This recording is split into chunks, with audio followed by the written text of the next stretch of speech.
This is a really cool channel. I recommend checking it out. I will drop the link here in a moment. The guy's name is Brandon Kavanaugh. And he's like a freestyle boogie woogie piano player. And he just kind of travels around and finds open pianos and plays boogie woogie music. And that's his channel. It's pretty cool.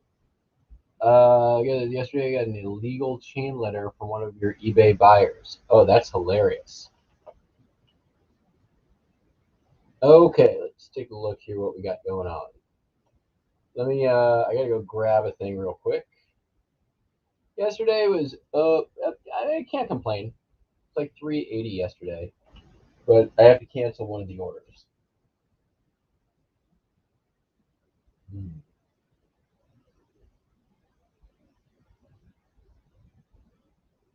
And my postman is maybe here, because he was delivering something over. He was just delivering something across the street.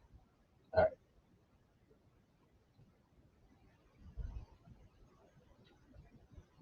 It's really early if he's here. All right. Yeah, I mean, it was okay. Nothing groundbreaking or earth-shaking, but stuff sold. And for a Monday, who am I to complain, right?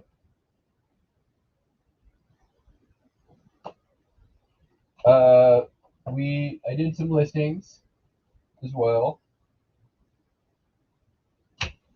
Let's do that. We did, and I know you can't see it, so we'll do big freaking letters.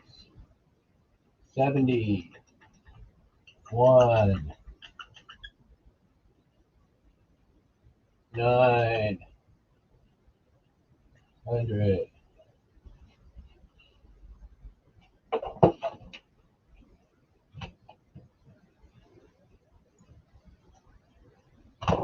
I did all those stereo views that I won at auction. Those took a little while, honestly, because I couldn't just scan them because they're curved. So I take the picture with my camera, and then I've got to do a bunch of like image adjustment on eBay, which is just an extra step that takes some time, but the images come out looking a lot better that way. And as such, 2 of the stereo views have sold already. So I'm doing something right. I paid $100 for all of them. The first, every single one of them is listed exact same price, $14.95 plus shipping.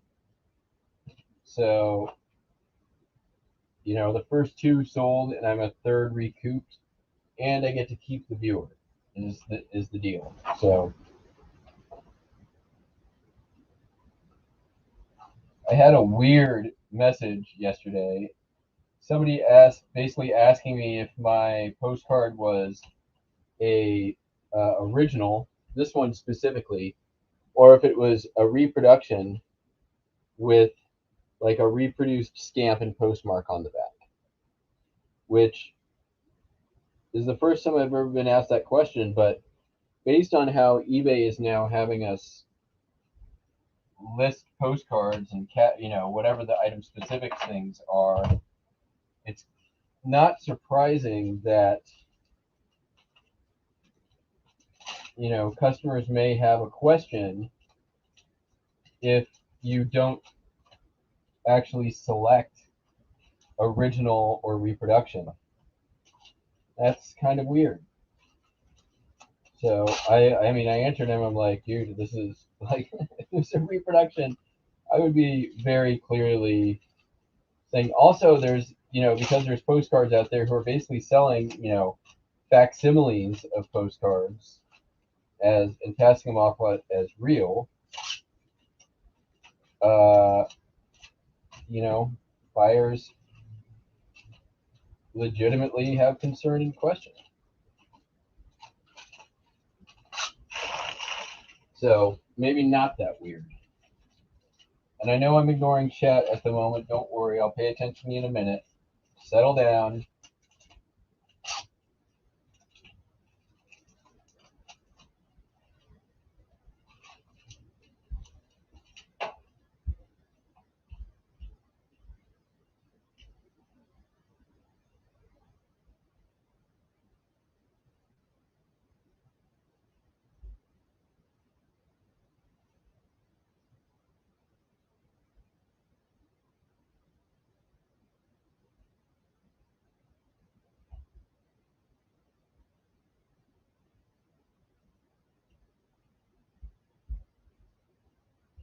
I did get a package.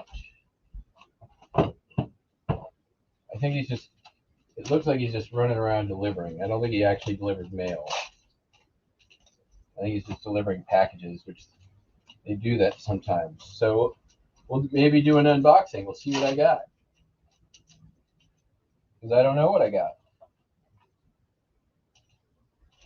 I know I was waiting on an order from Shop Goodwill. I've got an order coming in from Mercari. And I've got an order coming in.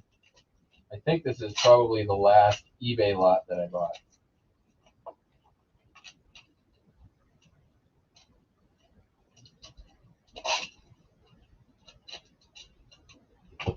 All right.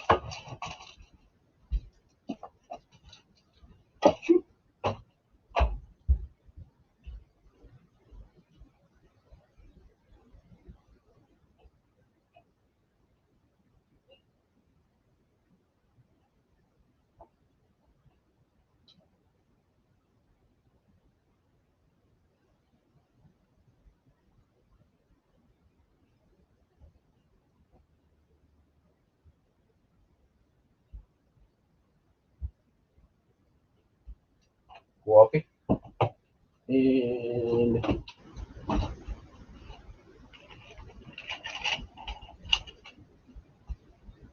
all right.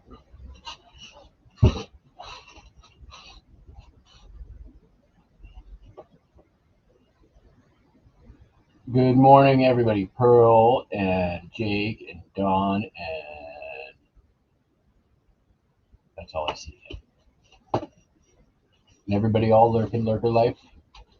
Lurker life in the house. We're probably gonna have to grab some additional orders at some point.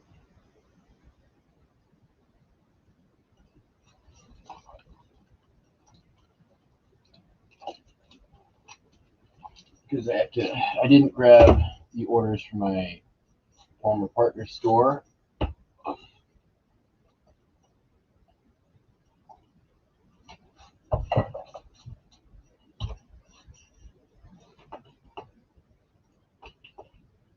And at least one order came in. Oh, Brian.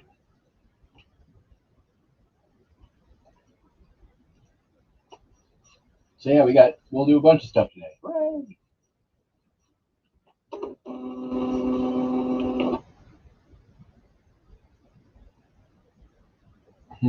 That printed weird.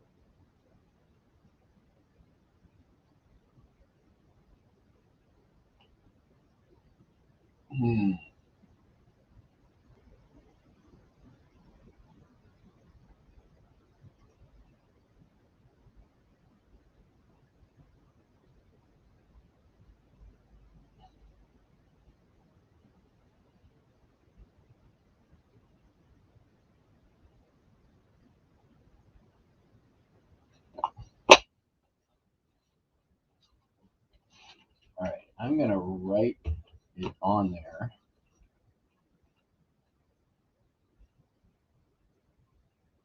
It's so weird that it cut off.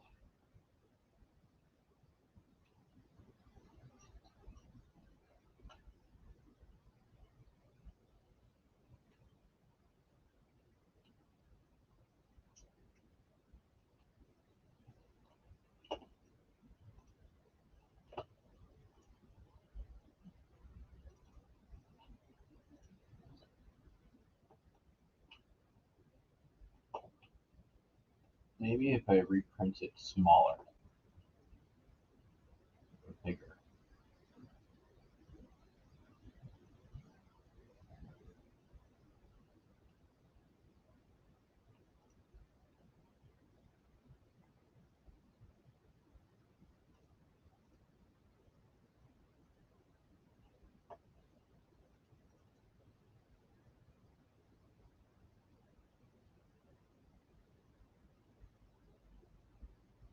No, I'm just gonna write it on there.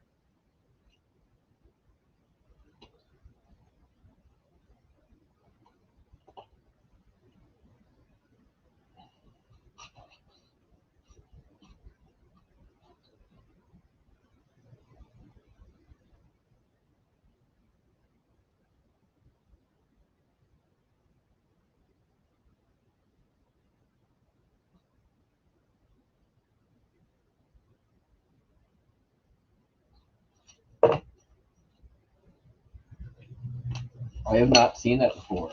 I wonder if it's happening with all the labels. That could explain a lot of things.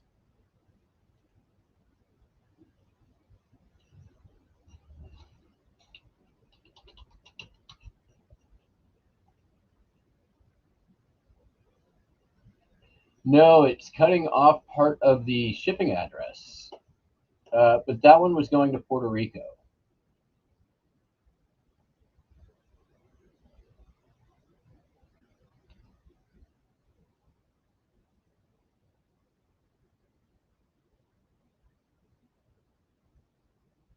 Okay, that one's fine.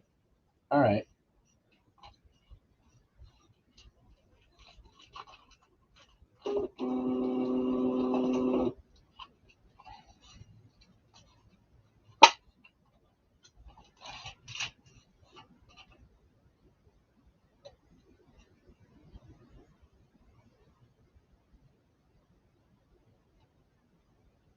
Hmm.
My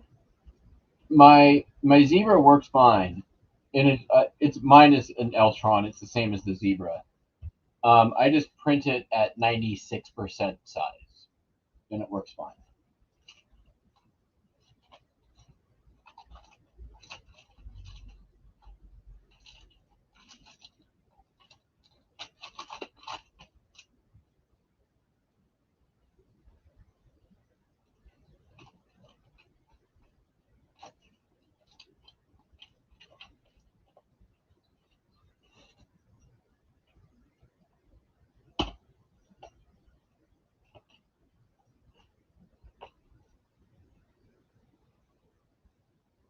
Oh, Lewis and CK Postcards. What is going on, everybody? And Popeye. Hello. Oh man, yeah, Popeye. We share, I think, the same sense of humor a lot of times. Mitch Hedberg is, uh, hands down, my favorite comedian of all time. Like he is him. I would say, like, if I had a top five, uh,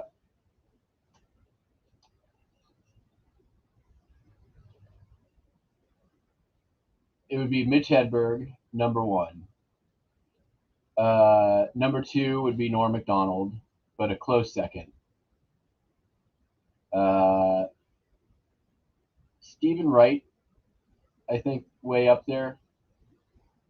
Uh,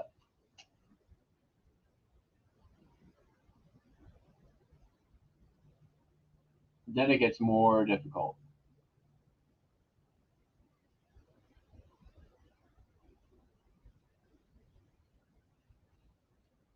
I have to think about four and five for a minute.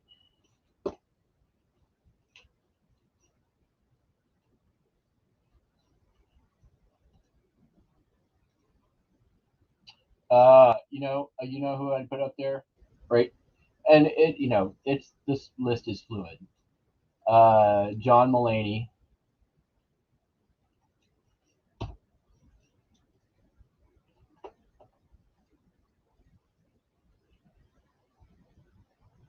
Oh, and Bo Burnham. That'd be my five as of today.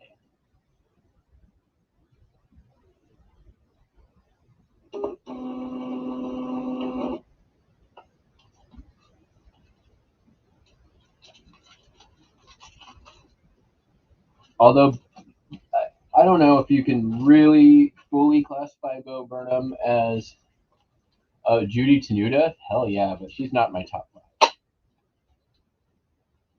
Who doesn't love Judy Tenuta?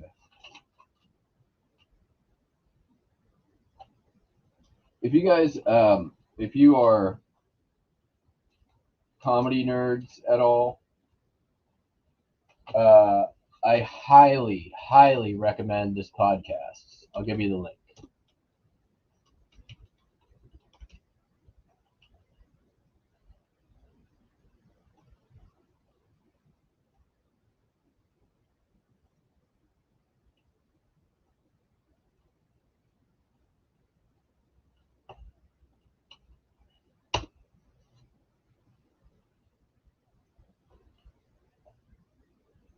If you have not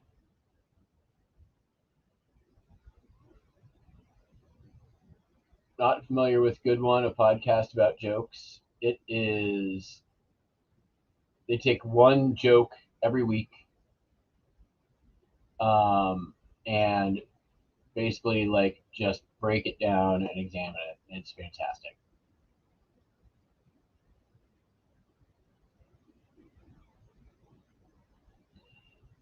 That's their general format. It's they break away from it from time to time, but it's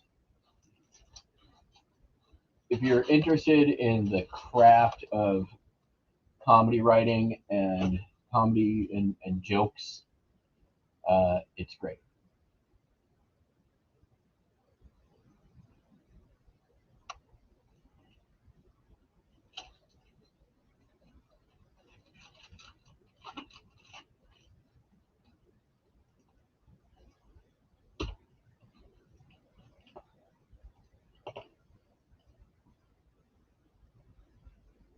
Louis Anderson has a good podcast. I used to be a big fan of the Kevin Pollak chat show, and I mean, there's so many comedians with podcasts nowadays. It's crazy. Like, uh, like there's a great. If does anyone know who Ron Funches is? He's got an amazing YouTube channel.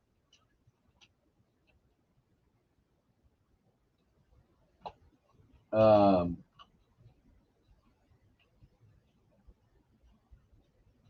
that isn't all about comedy. It's just about he's like it's about comedy, but also very very like about positivity. It's way more like uh, what's the word like motivational for usually my liking, but it's Ron Funches and he's hilarious, so I like it.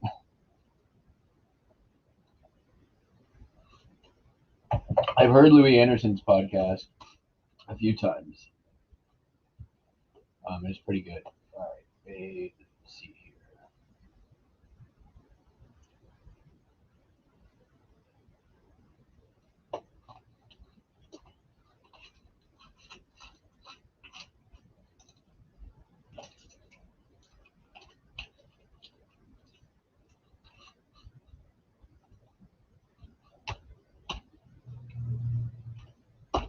God, Mitch Hedberg is so many jokes he wrote that are just like they're like the most non-joke jokes that are like almost throwaway comments. They're just so hilarious. Like I love since it was Halloween recently. I went to a doctor and all he did was suck my neck. Never go to Dr. Acula.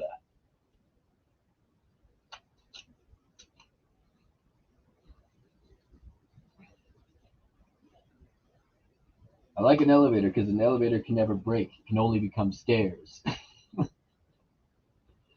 You will never see a sign that says elevator out of order. You will only see a sign that says elevator is now stairs. Sorry for the convenience.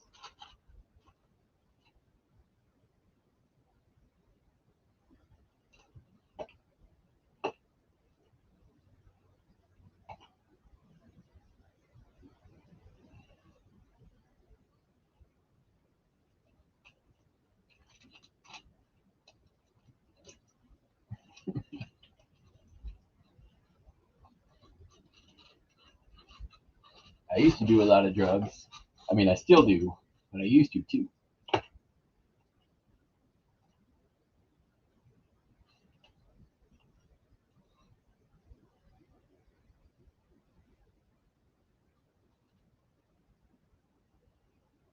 Oh, Carl Pilkington.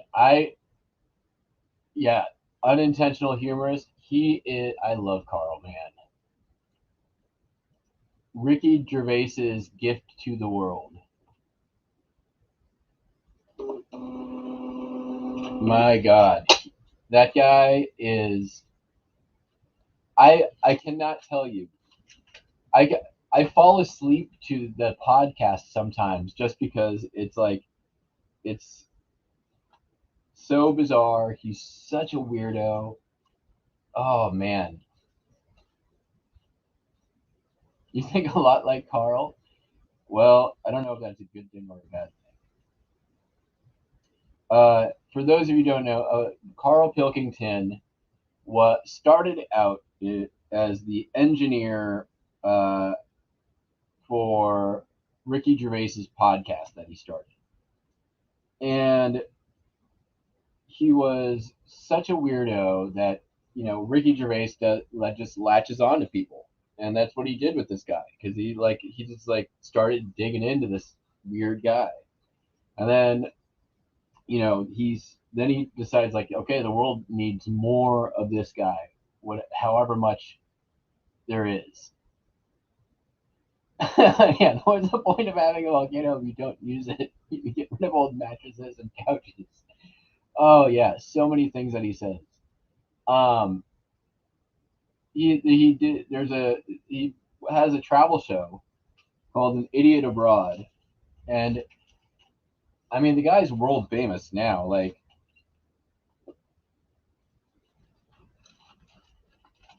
if you have the, I mean all of the podcasts are on YouTube, and they're mostly animated as well. So worth checking out. Like somebody's basically created animations to go along with almost everything, the whole podcast. So it makes it somewhat entertaining. It's good background stuff. It's hilarious just to have like Ricky Gervais's mind blown with every insane thing that comes out of Carl's mouth.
Love that.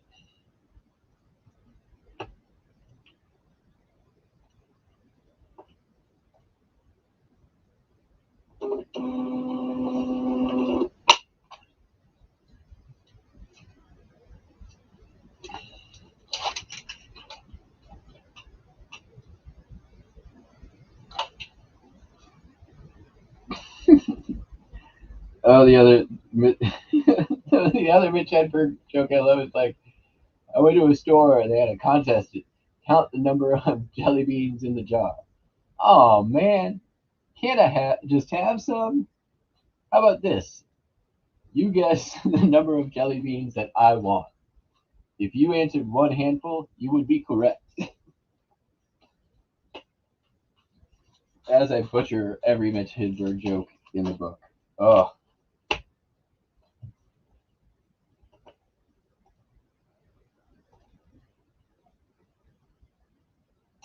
his story is really sad. I mean, obviously he had drug problems and all that, but he also had like paralyzing stage fright.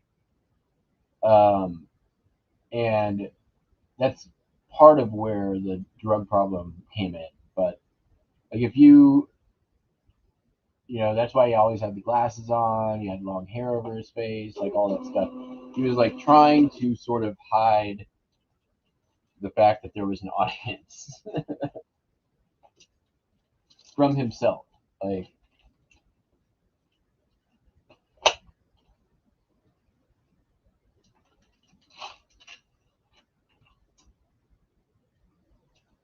and in my opinion, he kind of took like the Stephen Wright brand of comedy that involved like sort of this Dada uh, esque wordplay, and then just really like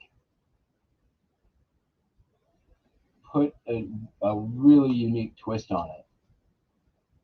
Because it's not, he was a comedian in a time when like everything was observational humor, right? Like it was him and Stephen Wright really like it was very much your Seinfeld, your Leno, uh, your like all the stand-ups really at that time. It was like, you know, hey, did you see this thing at the airport? Like that kind of stuff. Like, and not that there's anything wrong with observational humor, but there was so much of it that the people doing something different really stood out. And then came along the whole, like,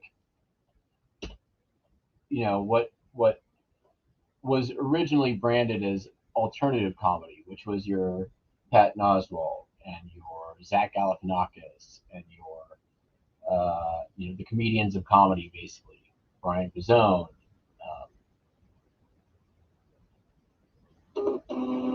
What's her name? I can't remember her name. The blonde lady with the squeaky voice who does the voices and is awesome. Uh,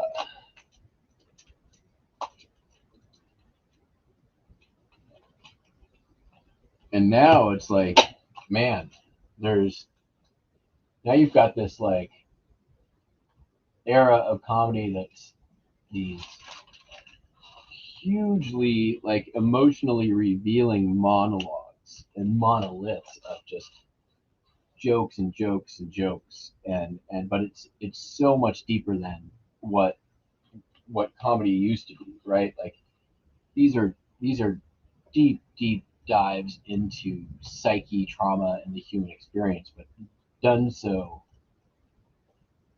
Oh, Maria Bamford, thank you so much. Yes, uh, you know, dives into and discussions about mental illness and trauma, and like these are good things, right? Like this is what comedy is made for, right? The whole thing about comedy is you build tension and then you break the tension, right? What has more tension than some of these subjects? um that's basically what laughing is, right? You laugh as a response when there is tension built and then it's broken in a way that's not expected, right? That's what should um, uh, bring out a laugh, right? And that can be uh,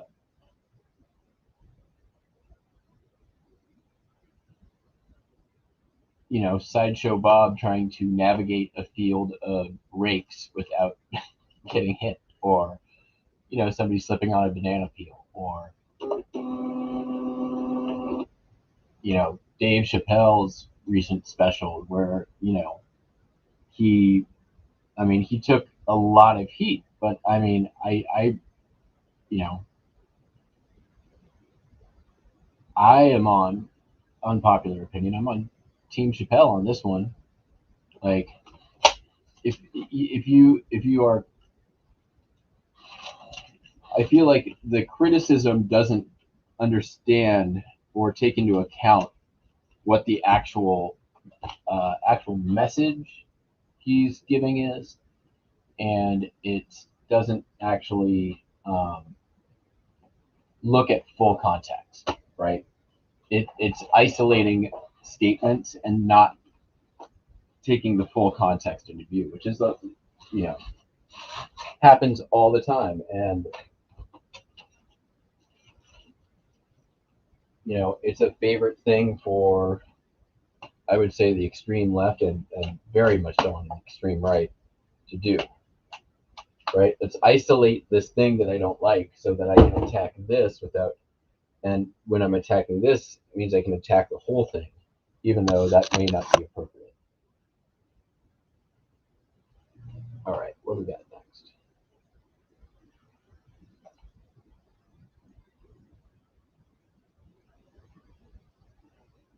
I understand, Cameron. I mean,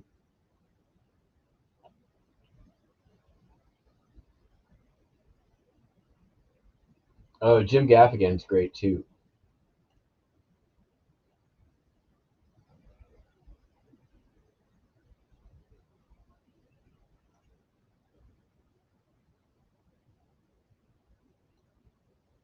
You want to come on and talk about it, Cameron? I'm interested in hearing your perspective.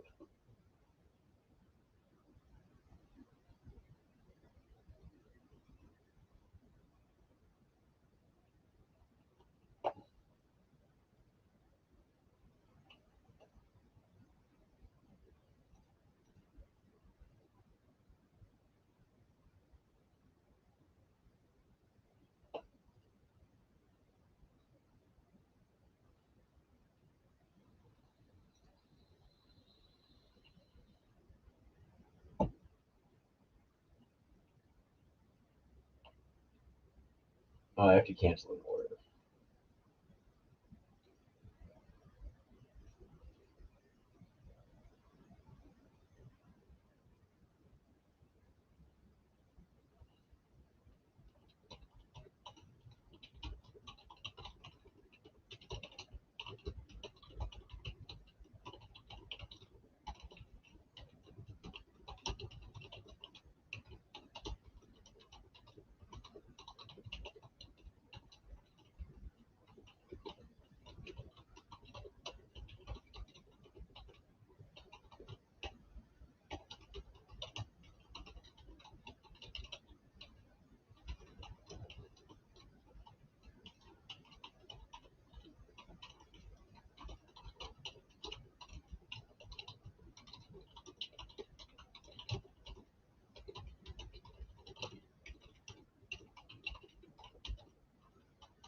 Okay, that's fair, Cameron.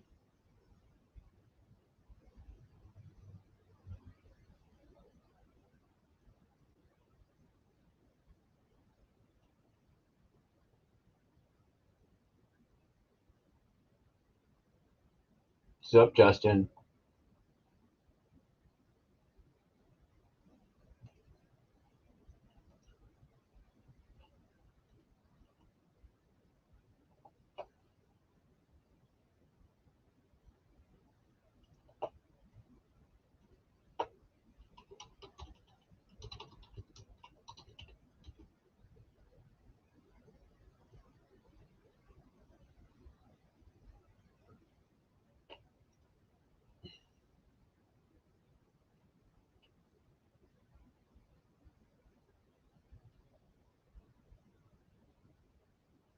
I mean, personally, I think that whether or not you care for Chappelle's comedy or not, I mean, that's one thing. I mean, right. If it's not your thing, it's not your thing. I can't really argue with that. But uh, I can't. I feel like the uh, overarching messaging that he gives, if you watch the whole special, is dead on.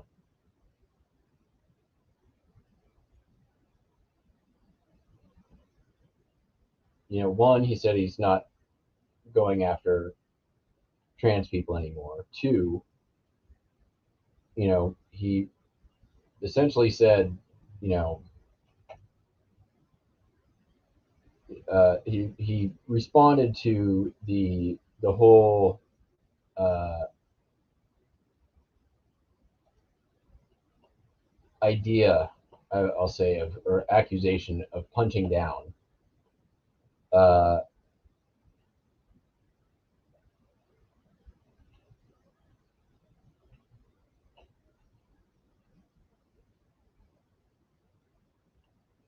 and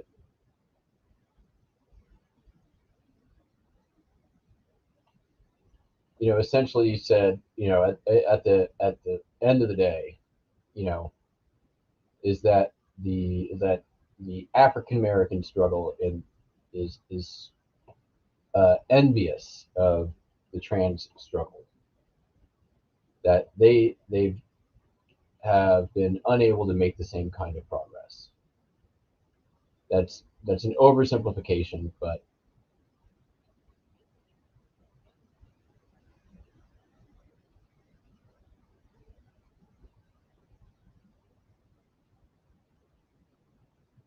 let's see.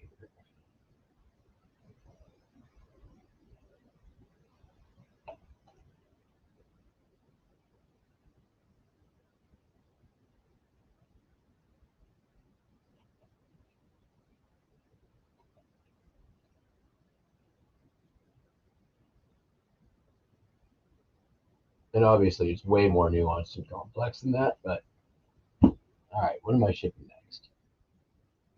Let's just do this one.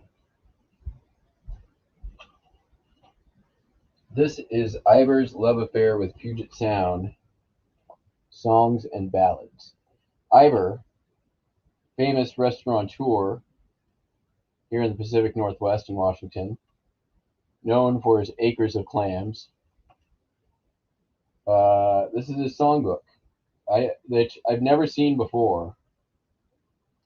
All hail to the halibut, all hail to the halibut. When I say hail, I don't mean, but so all hail to the halibut. Seriously. A sea squirt problem. A deep sea squirt problem is troubling me. It may sound silly, as silly can be. How far, oh, far can a sea squirt squirt? Will a sea squirt squirt if his feelings are hurt? That's these are actual songs. But there's one that you should know, for a clam he's not so slow. He does dances at a gallop, our little friend the scallop. You can cut a deep sea rug, the original jitterbug, deep deep in the waters of Puget Sound. Many, many strange things are found. $34.95 plus shipping. Can you believe it?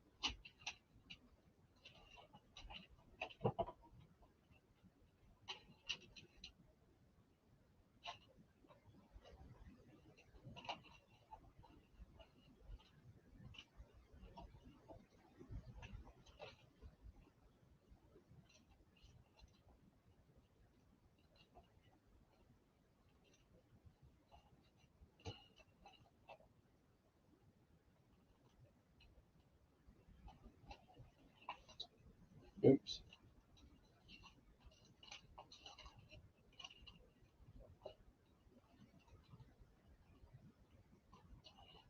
Yeah, Don, I'm not seeking anyone to comment on this, and neither am I. I was just basically uh, recapping the content of the special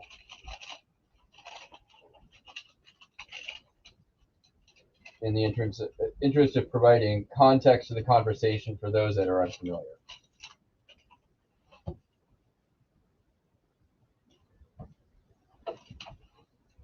And it is, it is something that is part of the public conversation at the moment.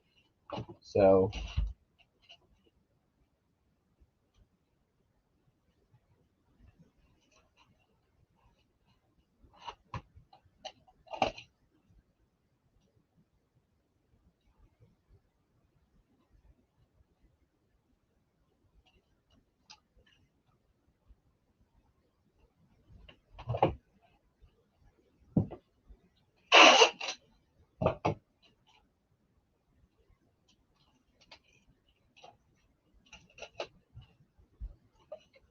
and at the end of the day, like, as long as you're aware that you of your bias, right? Like, you can still have an opinion of something.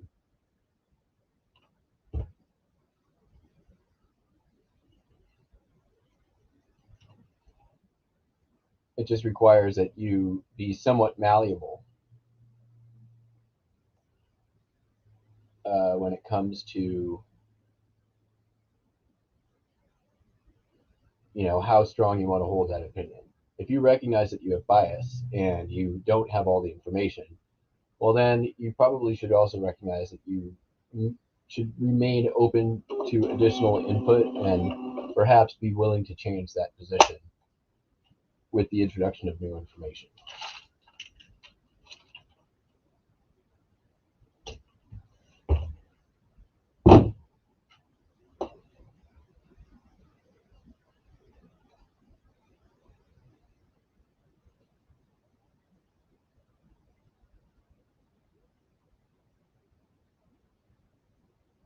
I agree, John. I agree with this. I'm always learning sheet music.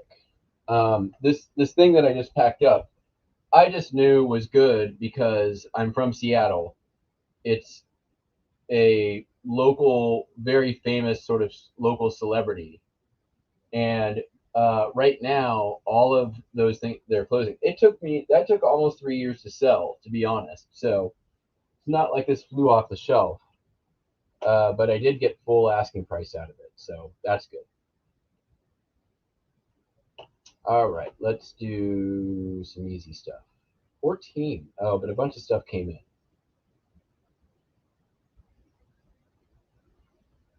Nice. Another stereo view sold. All right, sold a pin.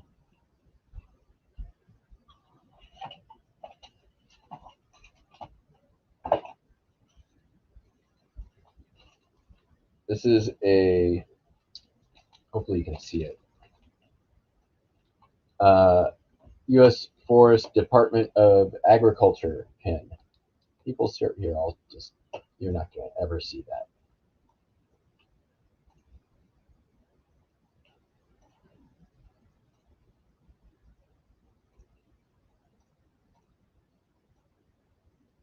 There it is. People serving people.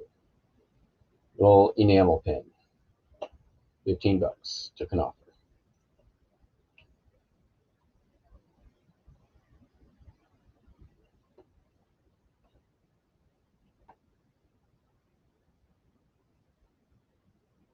Not a bolo. I have a huge stack of sheet music. Maybe I'll do that today. That'd be a, oh, you know what actually, I'm not doing that today. I bought off Facebook Marketplace. It was advertised as 49 pounds of travel ephemera with free shipping. So that came in yesterday after the live stream, and I sort of did a little bit of sorting on it. I'm going to try to list some of it. It's got like basically maps and travel brochures back to the 30s. Like, I'm going to make my money back on the first probably like half a dozen items that sell out of this thing. When I do the little unboxing of the thing on the porch, I'll maybe go over some of the travel stuff.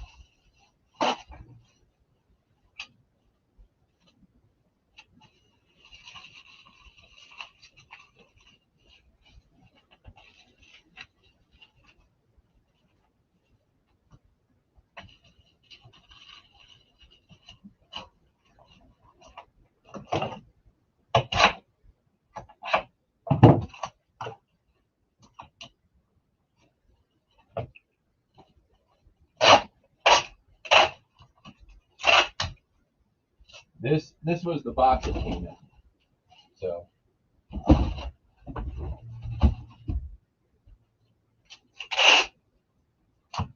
to give you an idea how much 50 pounds of travel ephemera looks like, there's got to be like 300 items. But we got work to do first. We'll get to that stuff.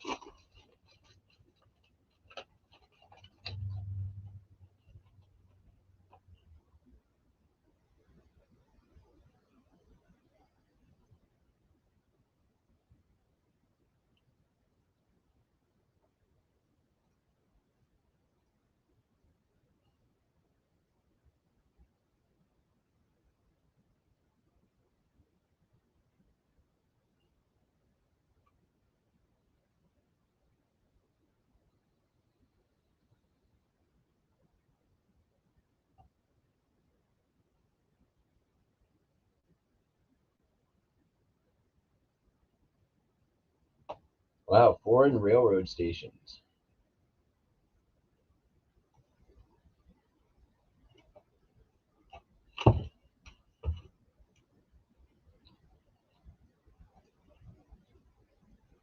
Wait, are they foreign for DeCamp or foreign for here? Like, are they located in America? The things?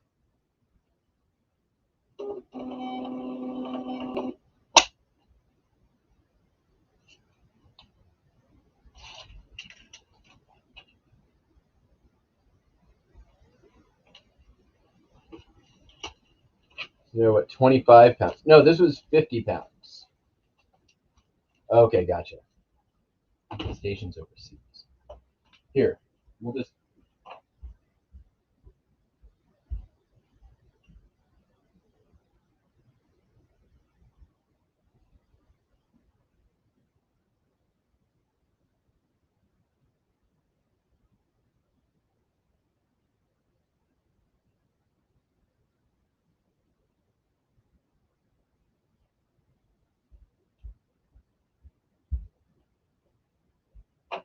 here is just a small portion of it. So there was, I almost couldn't believe this. So, okay, so these are national park brochures. These things are like 10, 15 bucks a piece, sometimes more, all day long. I have sold so many of these, and there's one. There's Bryce Canyon, 2. Great Sand Dunes National Monument, 3. Petrified Forest, 4. Oh, here's some angling regulations in Canada. That's probably from, what, 1950s, I'm going to guess? 1955. Here's the same hunting and fishing in Montana, probably 1950s. Oh, Zion National Park. What's that, 5? Underneath the 5? Thailand, the land of smiles. Information book. Venice Hotel brochure. Public parks in Maine.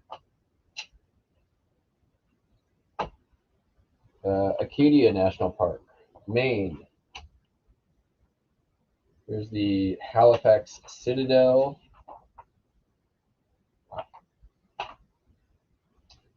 Just a little flyer for Lancaster Heights, New Brunswick. Some of these are 50s, 60s. This one's marked 1948, the Acadia. Here's Fort Anne National Historic Park, which is seen Bar Harbor. There's Italy. Oh, look, Dinosaur National Monument, Utah. Statue of Liberty National Monument, New York. Colorado National Monument, Colorado. Craters of the Moon National Monument in Idaho. Oh, look, the Caverns of Luray. These are Department of the Interior brochures. They put these out. I mean, these things are, just look them up, like National Park, Department of the Interior. There's some random stuff. The Yakima Federal Reclamation Project. Here's Norris Park. And then there's, Chamber of Commerce stuff in here. Oh, Bandelier National Monument, New Mexico. This one's from 1946. Ontario. Touring map of Ireland. It's a little more modern. 1951 German Motorist Directory. That's for the Autobahn.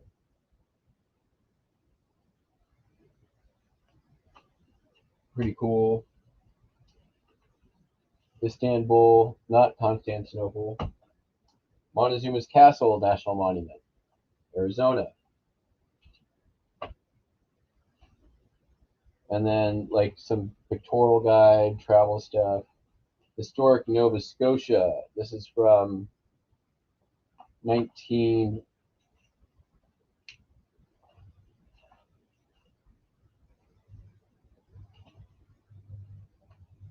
Let's see here.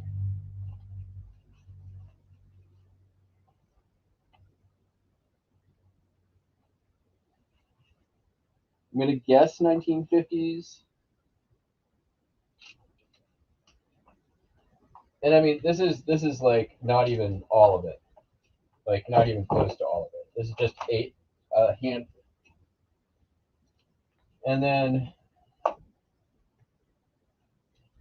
travel brochures. Yosemite, Great Smoky Mountains, Glacier National Park, Yellowstone, Jasper in Canada, Point Pelee in Canada, Prince Albert in Canada. Then one that's just the National Parks of Canada, Cape Breton Highlands, Canada, Elk Island, Canada, Waterton Lakes, Banff, Yoho and Kootenai. Then we're back to the U.S. Isle Royale. There's another National Parks of Canada, 1948. 1948, Point Pele. I got a lot of these crams pocket maps. Like when I say a lot,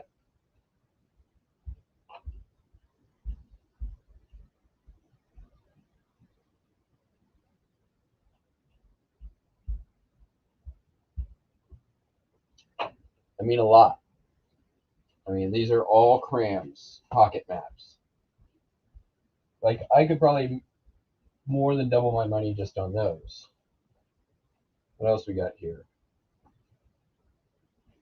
Then there's just like old school brochures, fireside cottages, Estes Park, Gunnison County, another Estes Park, Further Lodge, sightseeing maps, Chamber of Commerce maps, like just all kinds of just travel brochures. Another Isle Royale.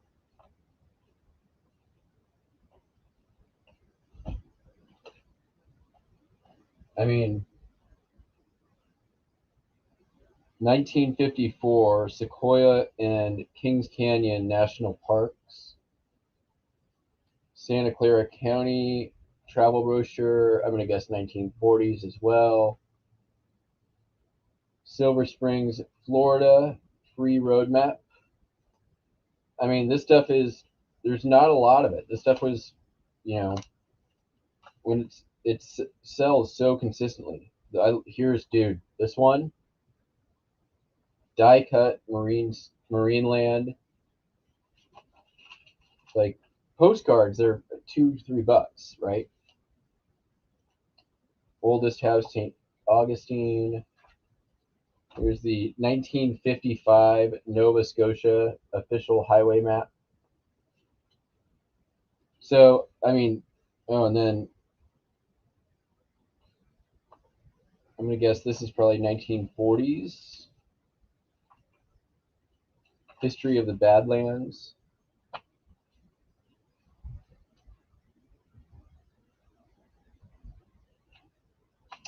I saw a brochure in here for Magnetic Hill.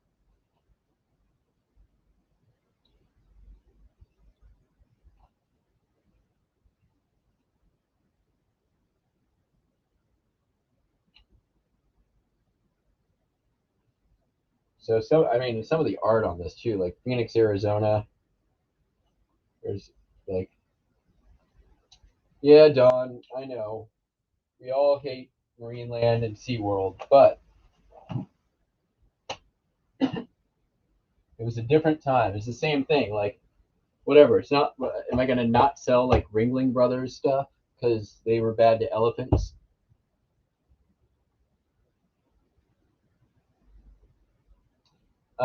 So CK Poster, since HIP is not syncing to eBay right now, anyways, it doesn't matter, does it?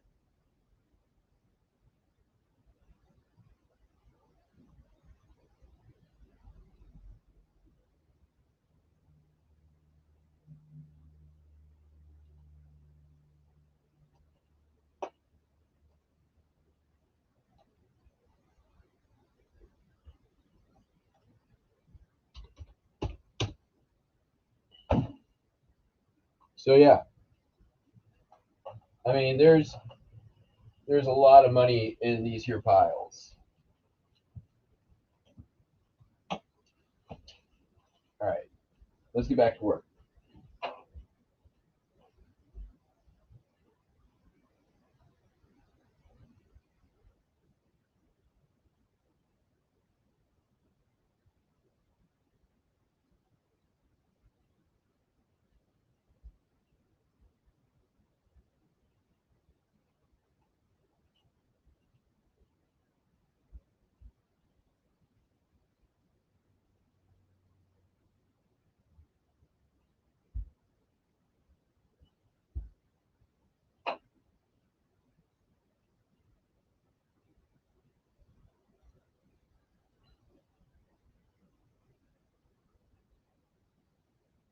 Hey, Kevin, what's going on?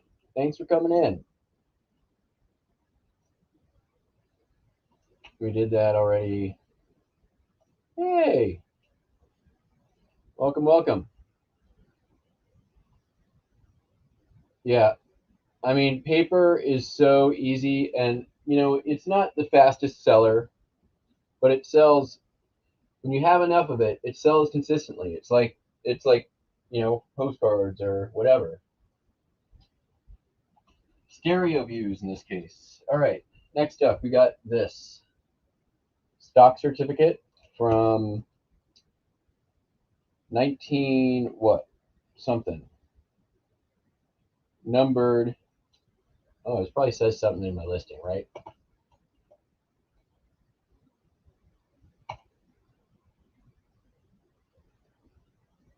Sold for $15.95. Oh man, somebody just came in, bought 5 postcards, sold a meat grinder in the last 5 minutes.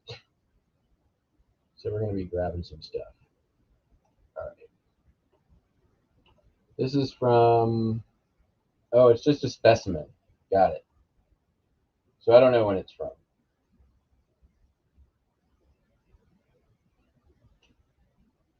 But it sold for $16. When I sell stuff like this, I always bag and board it. Since they don't make boards exactly, I just cut the cardboard to size, and this is a record sleeve, and it's gonna fit.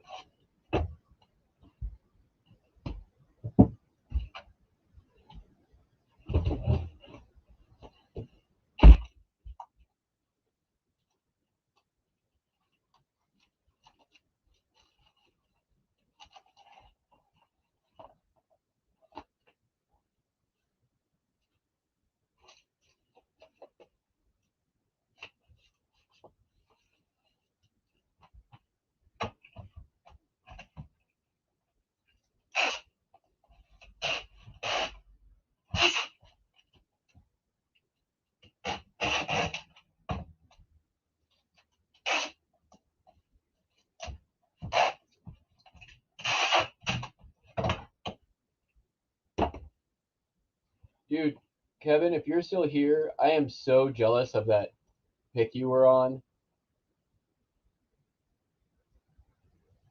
So I one, jealous. Two, uh like, much respect for the amount of restraint you had there. I would have been in there in like full on honey badger mode, on the phone with the storage facility down the street, like lining it up, and then just come in and just buy it all, like, and sort it out later. The amount of stuff that you didn't even grab, like.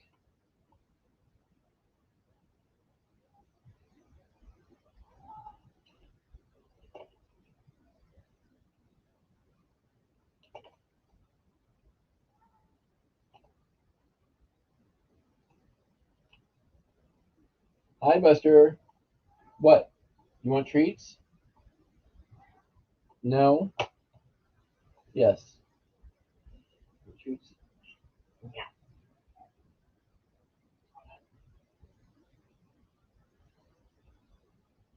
Yeah, Buster does not like the tape gum.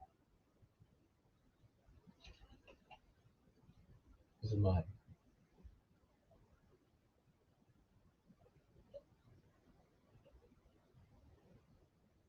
Yeah, that 1750. But I would have just been like, whatever. Just when you find a place like that, and the stuff that you see is good, and the stuff you know is good, that's usually, for me, that's an indicator that it's like, you know what, there's the stuff that I don't know about here then is also probably good. Like, right, Buster?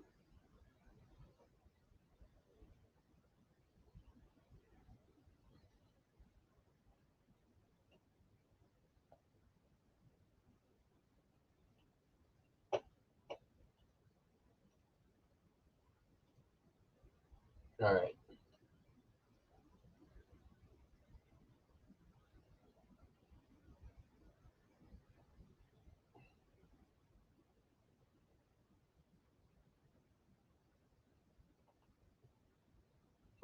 Buster Wiley. Oh, Buster Wiley. I'm done. Come on, let's go get your treat. I gotta work.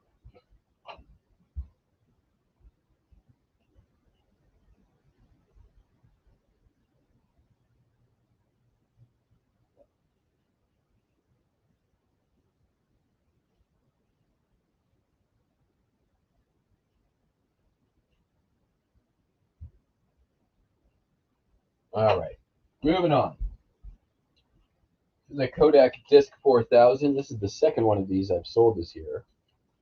They're not big money, but I got this one for $1, so I am perfectly happy with the $11 plus shipping that I took for it.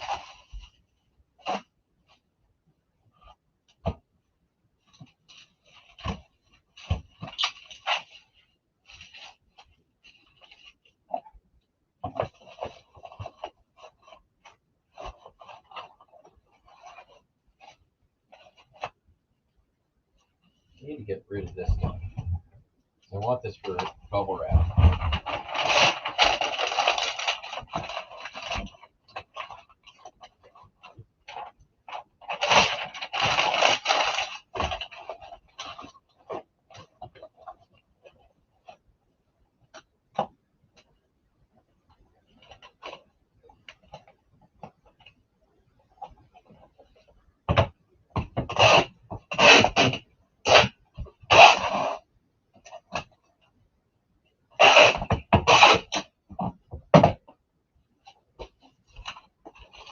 Nope, that ain't gonna happen.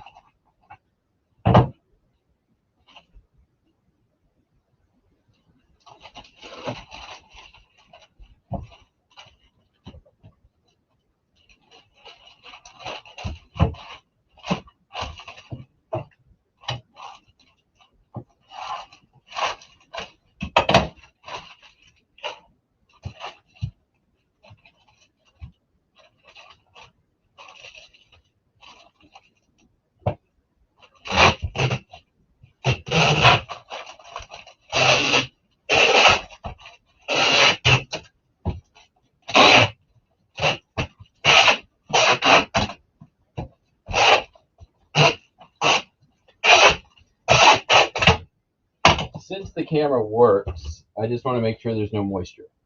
That's it.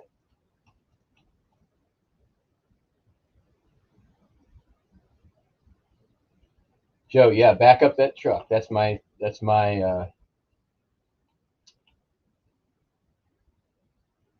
philosophy. Buy it all, sort it out later.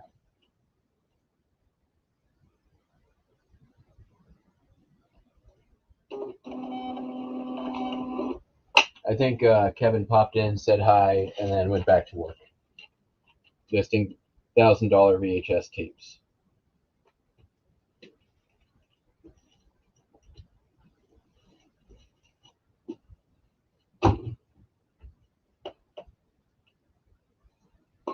It definitely looked like that was a video store that had family-owned video store that had closed down. From what I gathered by what was there, right?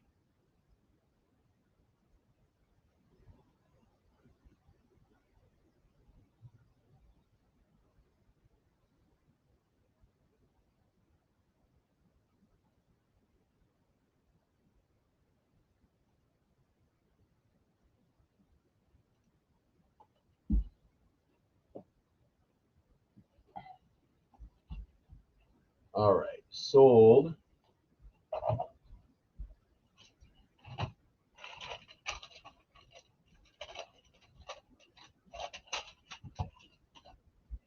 This is just the case art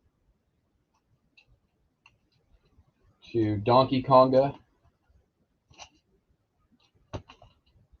Sold for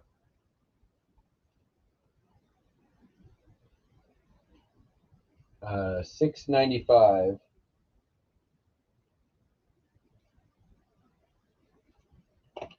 Plus shipping.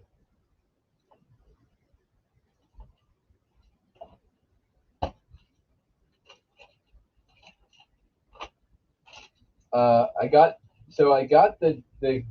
bought the whole disc thing in game, but I got it home and it was the wrong game and the game was all scratched up. It was a different Donkey Kong game. but I resurfaced the disc, sold the disc separately. The case itself was thrashed, so I just pulled out the art and listed it. Ran it through the scanner, took me about 2 minutes, and yeah, $6.95. The case art, this is first class.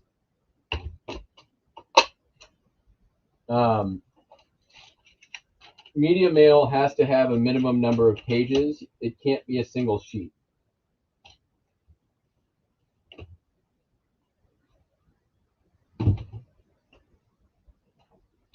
Although the travel brochure that the travel thing they sent me, that box was half full of stuff with advertising, and they sent it media mail.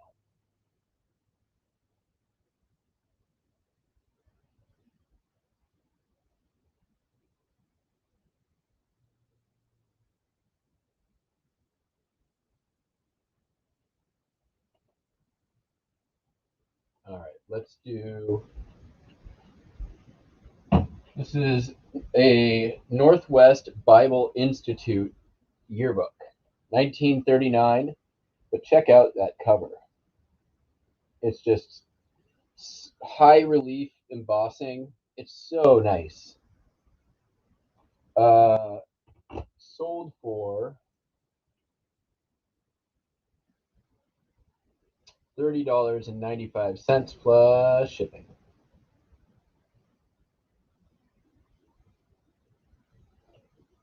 I'm going to go ahead and put it in this.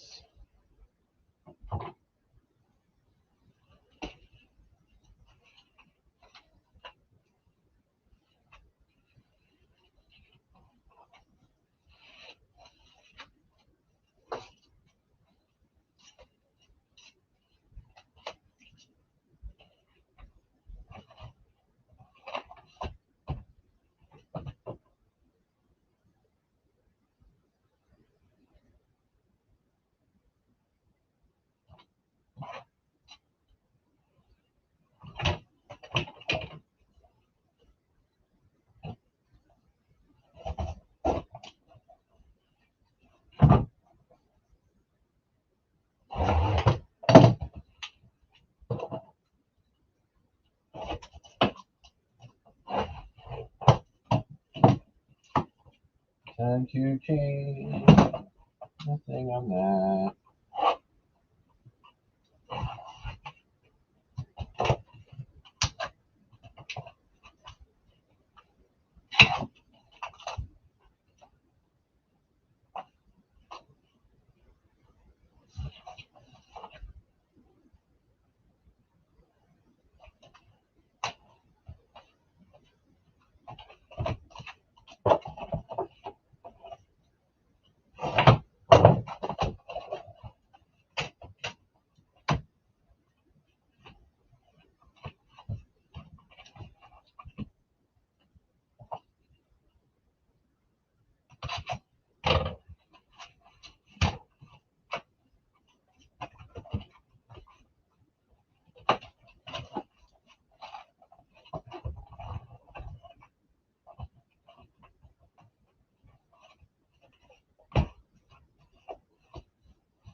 That took me way longer than it should have. That was, I don't know why I was brain farting that whole thing.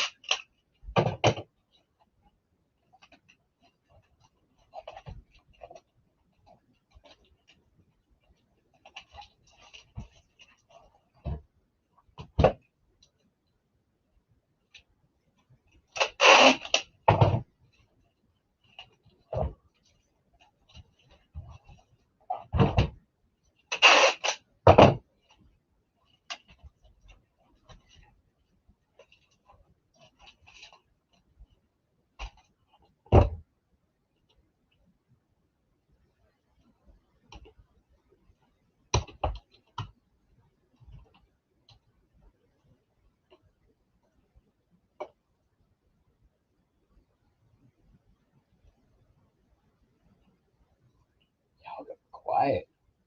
Hopefully you're working.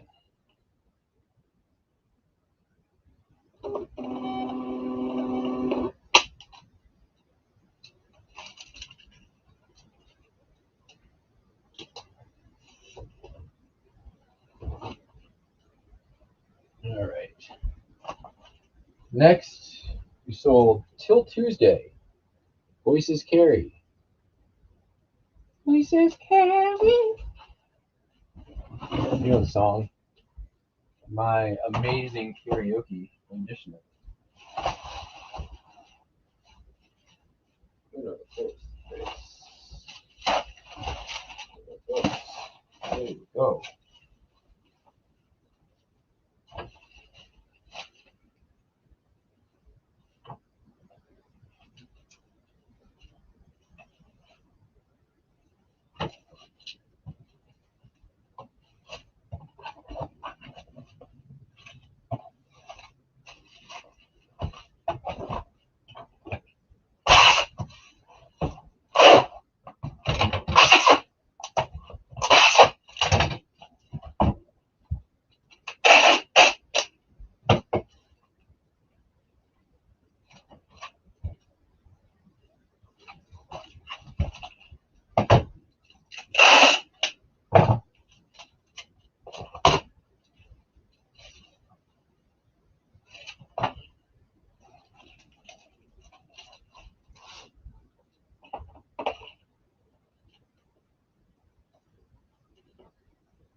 All right. Well, it's pretty clear that I'm going to be going to the post office today, dropping off instead of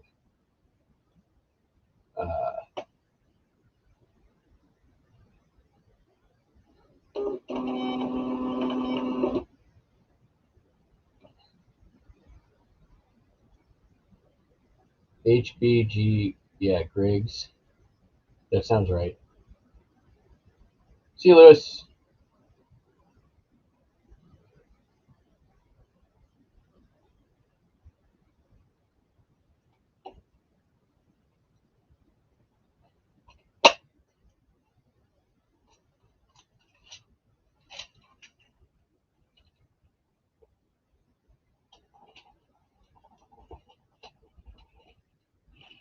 All right.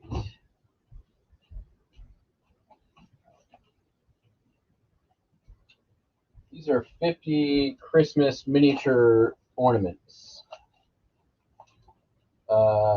It's like a sort of like a wood burning thing, but they're like decorate your own. It's from the 70s. Obviously, the box has seen better days. What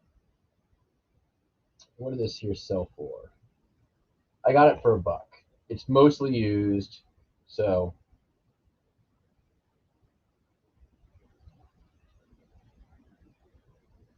God, stuff is coming in pretty quick today. $22.95, free shipping for some reason. Going to Pennsylvania. This is no way this is first class. Yeah, it's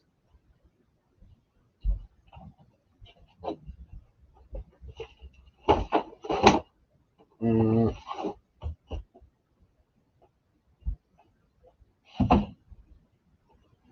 I'm not going to lose money on it, but it's not the best sale ever.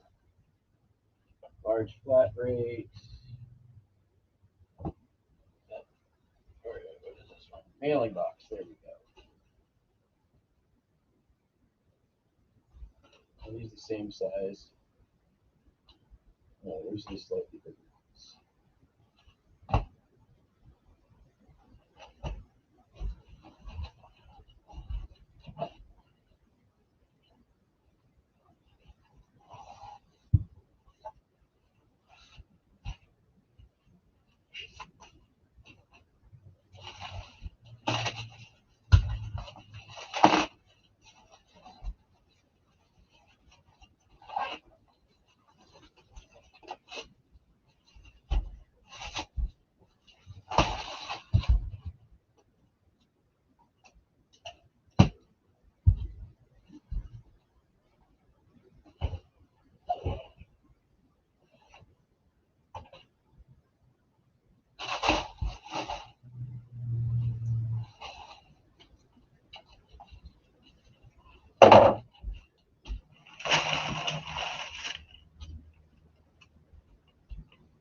Good old classic Frankenbox.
Where's it? Oop.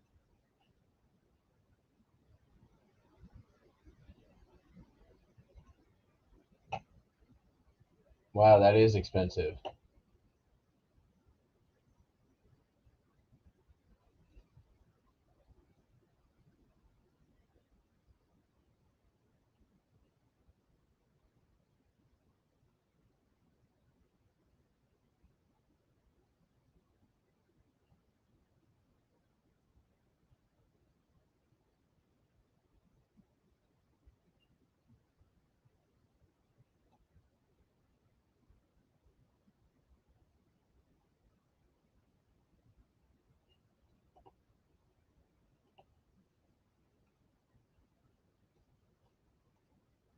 All right.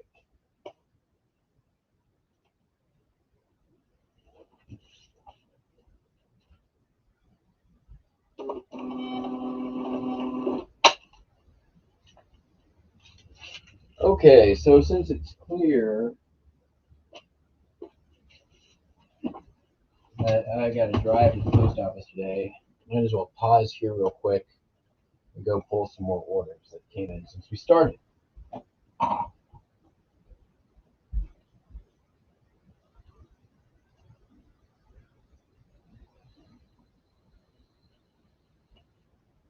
So hold tight. I'll be right back.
There we go.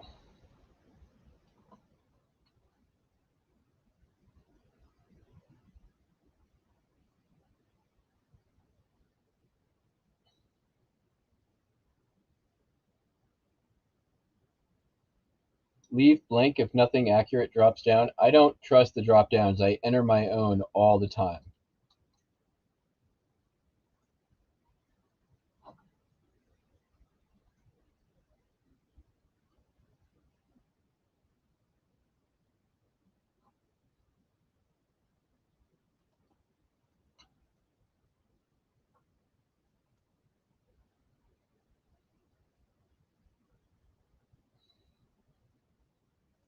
All right.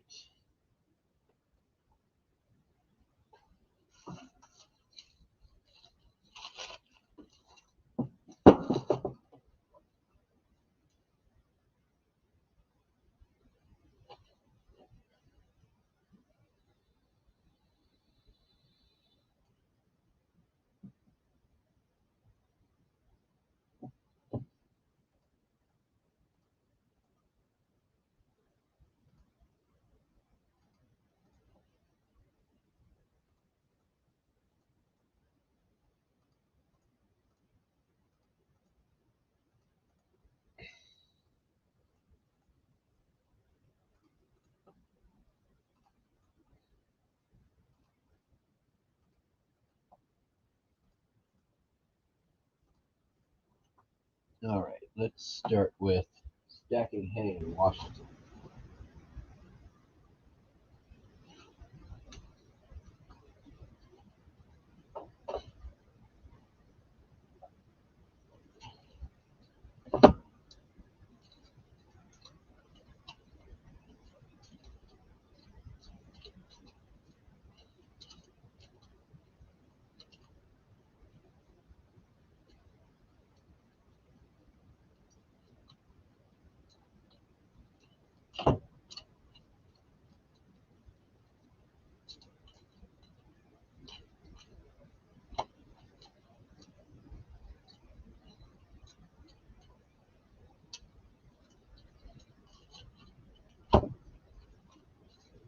Hey, cut right to it.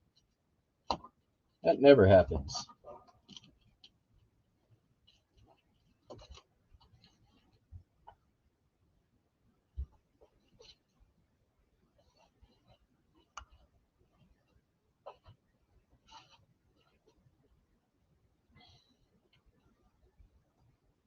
All right. We already got that one. Walt Disney World Cinderella Castle.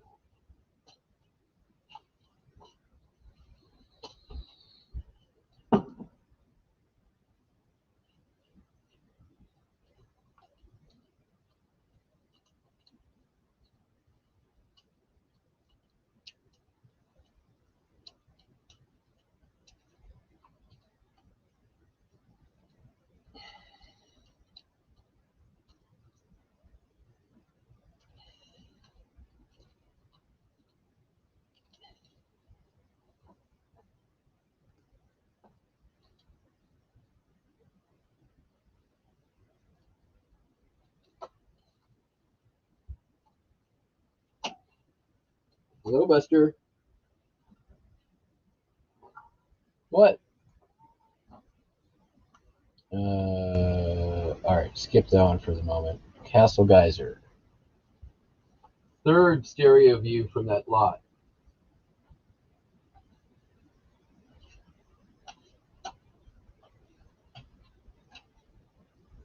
So that is, it's officially now 30, half my money back on the first three.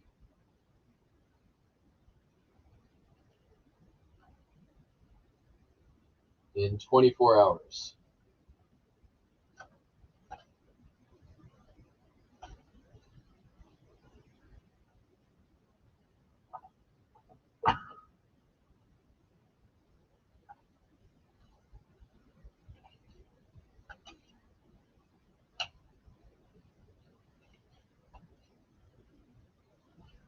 Did it? Castle Geyser, Sunshine Pool. Castle Geyser, Sunshine. Castle Geyser, Sunshine Pool. Castle Geyser, Sunshine Pool. Castle Geyser, Sunshine Pool. All right, and we got a bunch of North Carolina postcards. Grab those in a sec. Eastern States, Fairgrounds, Massachusetts. Whoa.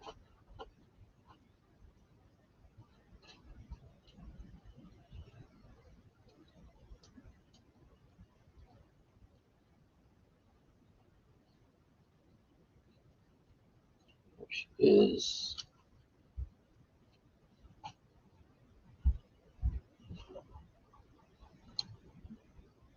nice. I knew that one would sell.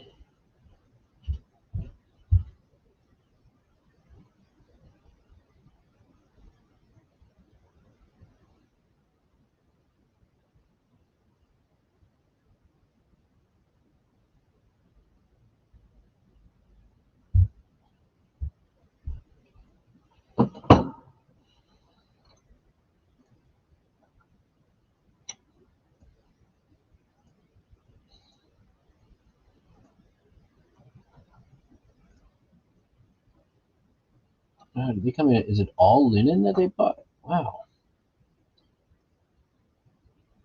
All right, let's North Carolina.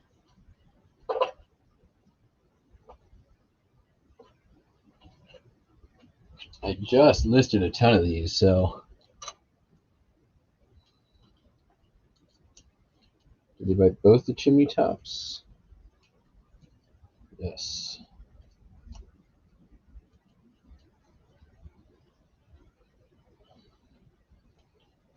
Bear. These all came from the lot that I bought that had all the comic. It had comic and then a bunch of other linen ones, mostly North Carolina. So we got that one, got that one. Oops.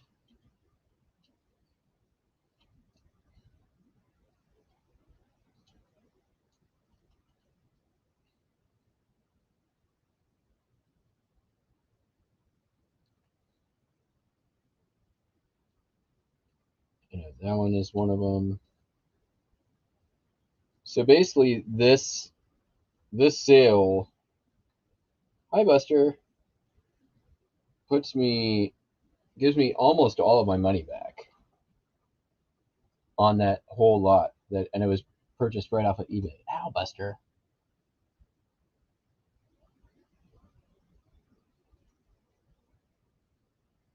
Lake Erie. Okay. In at Lake Lure, North Carolina. Okay.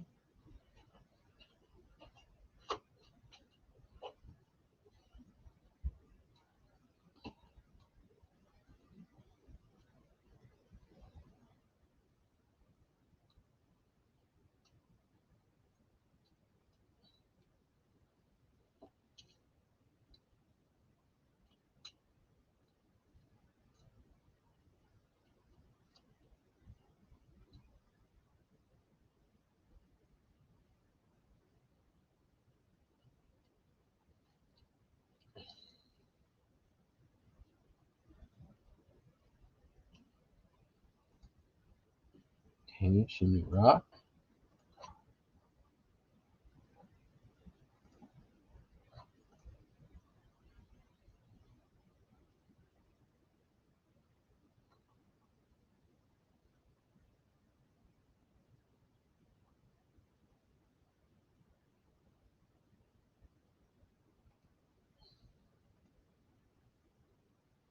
Oh, it is linen. Why did I say it was?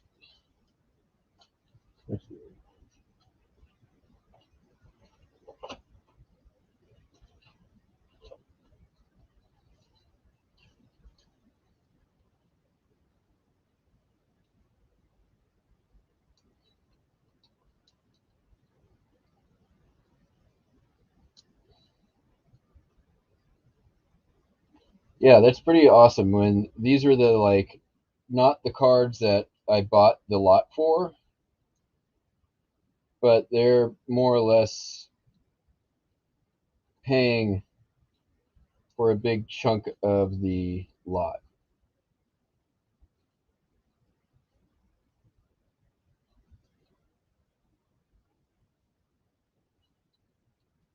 Where is it?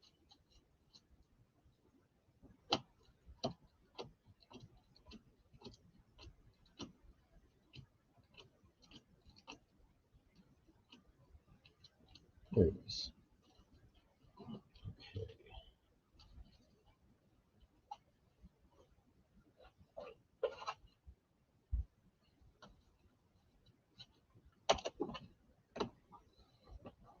Is that everything for?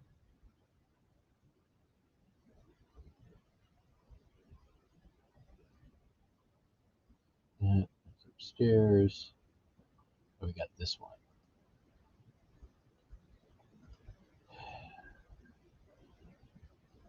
This one's really cool. Pretty sure it's going to be either.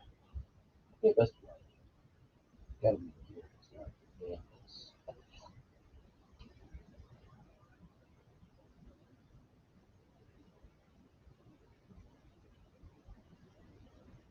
Hey.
No, you're being funny.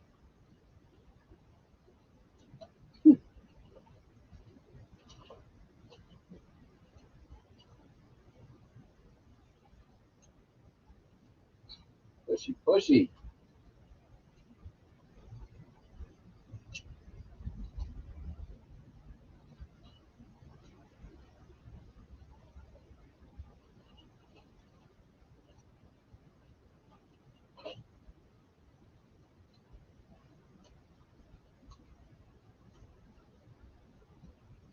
Ugh. I need to, again, I'm going to say it again. I need to sort this pile.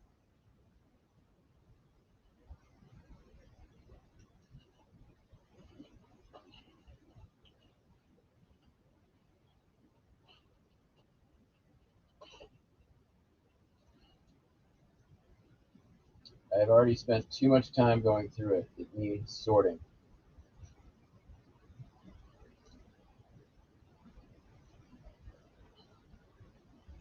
All right, so we know it's got a whiteboard. Let's do that first.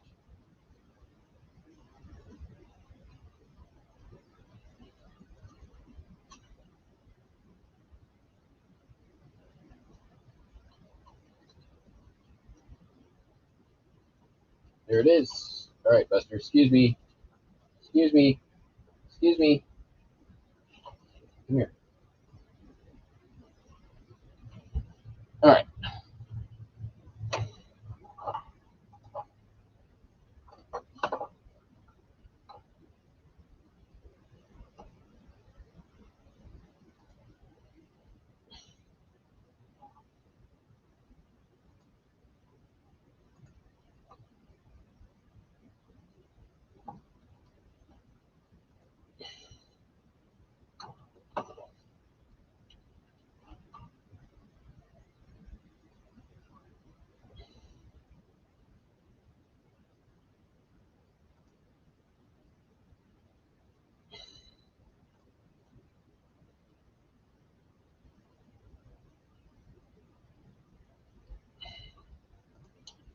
Why has this not been delivered?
See ya, Cameron.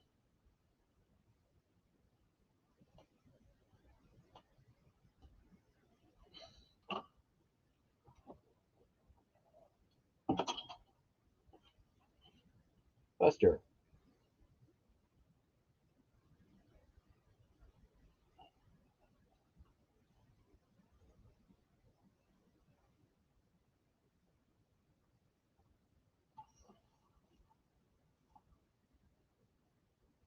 All right. Pull the orders from the other store.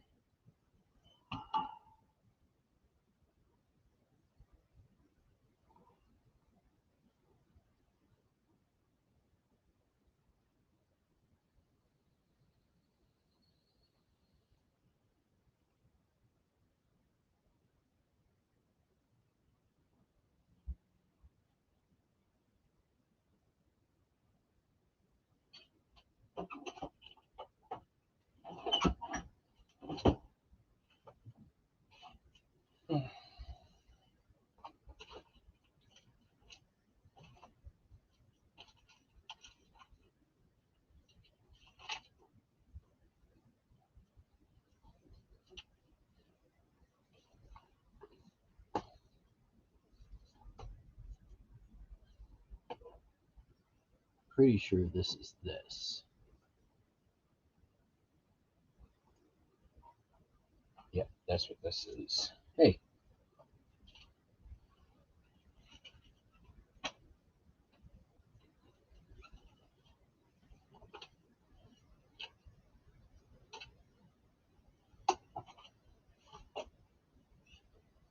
Shit. That's how things get disappeared.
Ah, there it is.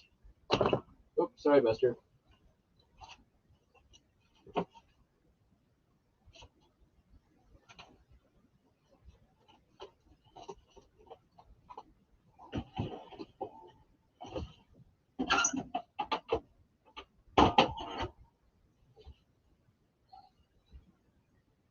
All right. That's all of it. Let's go back upstairs.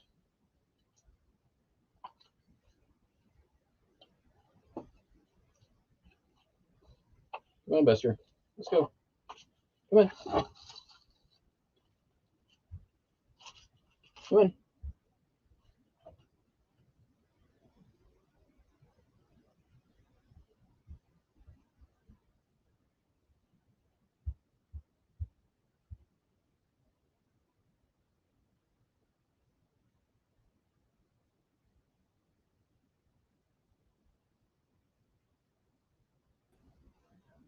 And I'm back.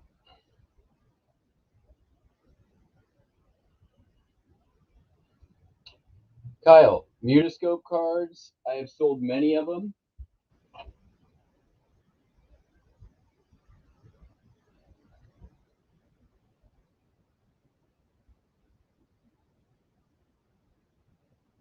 In fact, I just actually bought this album off eBay. They're mounted, but that's okay. So there's quite a few. So these are some of the cartoon Mutascope cards, or similar. I don't know. I can't remember if they're actually Mutascope on these, but they're similar to that 1940s. And it's really weird. This person had this listed with terrible pictures and had it listed as religious cards. And there are some religious cards in here, in part of it.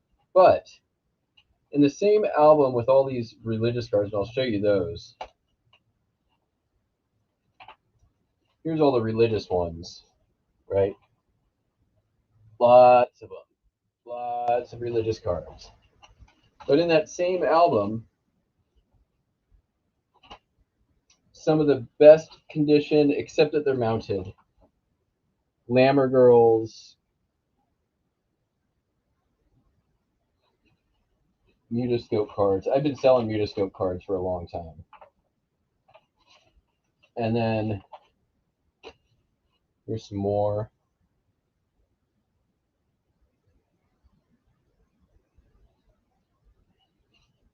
Yeah, the prayer cards. Kyle, if you're looking to comp, image search. Scan them and then just go to Google Images and upload, and it should take you right to them. Oh, you brought your toy, Buster. Here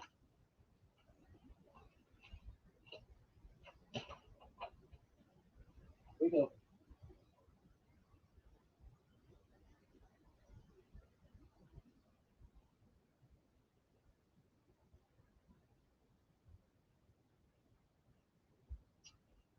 On average, I would say that the glamour girls and the pinup ones are in the 15 to 20 range for the most part.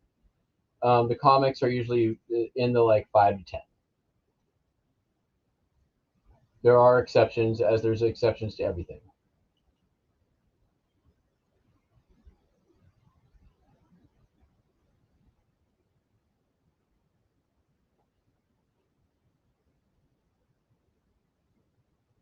Send some offers real quick.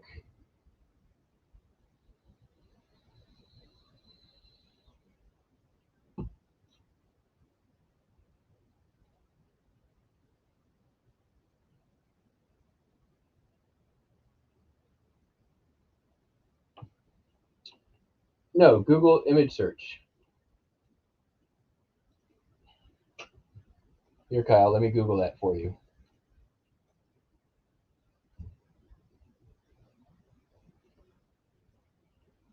You just go Google image search. Look at that. And then check this out. Well, let's go to my store real quick. Listings active.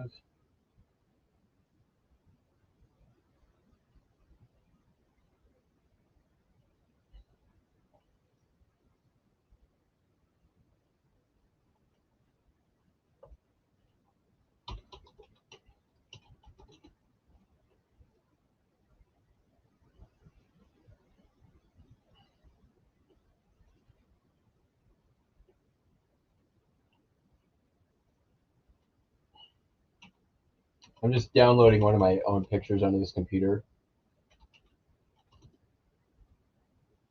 There we go. And then we will go over to Google image search. Click on this. Click on the camera. Upload an image. Choose your file. Mutascope. It's the name of my file. Click on that. Open it up. Boom. There we go. And looks like there's one right there. This one's Gil Elbrin. There you are. Man's best friend. So there's the name of this one. And we can go then over to eBay. I always forget how to spell Gil's name.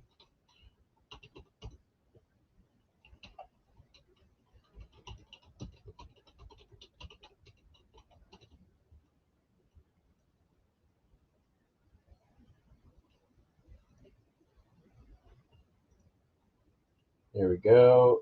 Mutascope, man's best friend. Bada bada bada ba. Hey. There we go. We can take a look over at solds now. Identify. Ah, that's me. We're looking for bikes. Sure. That's bike. That's bike. That's bike. Verify. There's the solds. like I said, usually there's $15, right? But there's a good number. Since they're small, I usually just price it to sell, right?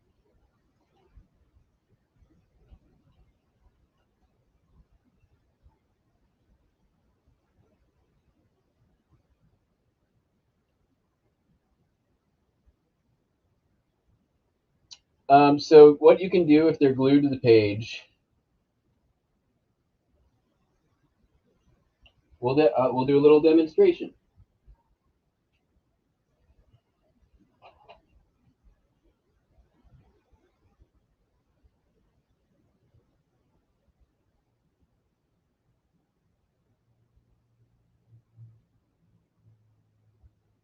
All right, which one do I feel okay sacrificing?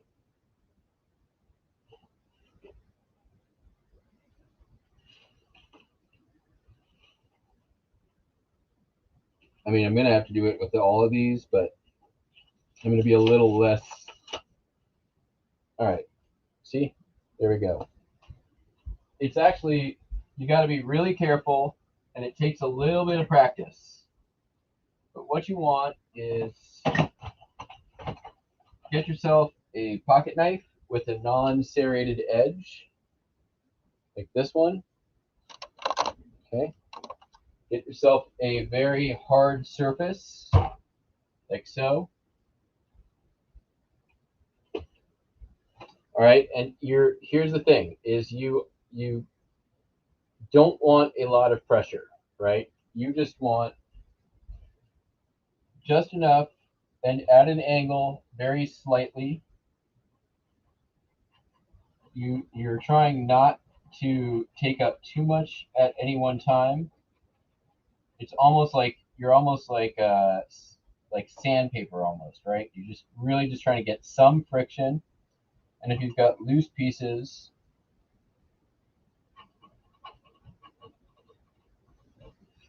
right? And you're not going for perfection here, right? You're just improving it from where it's at now. Don't go for perfection. That's how you ruin a card. You're going for good enough.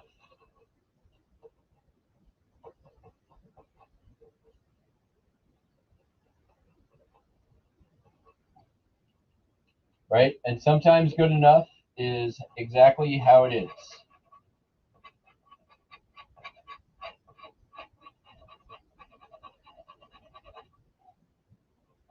Rotate the card, go for different angles, and you'll see these little black spots start getting smaller and smaller.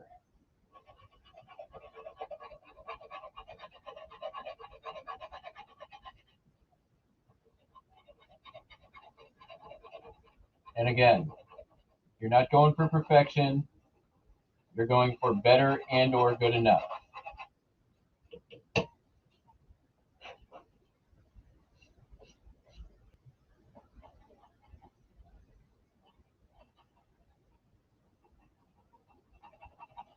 And as you go, you want to start at a good angle, but as you go, the angle can, so I'm starting at an angle like this, right? But as I go, I'm going like this to get a little more friction. Just a little bit more friction, right? Because you're going to start getting smoother.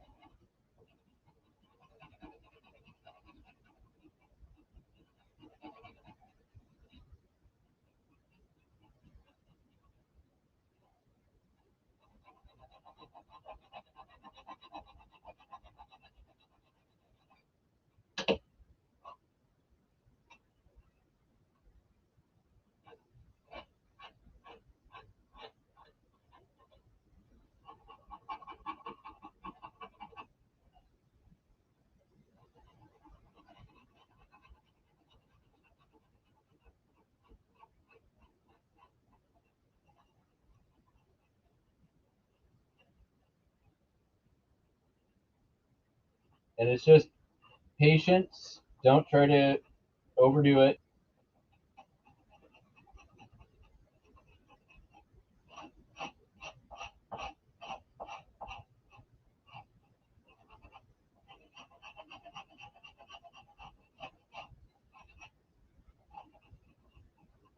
You want to minimize the amount of the actual postcard and printing that you're taking off, right?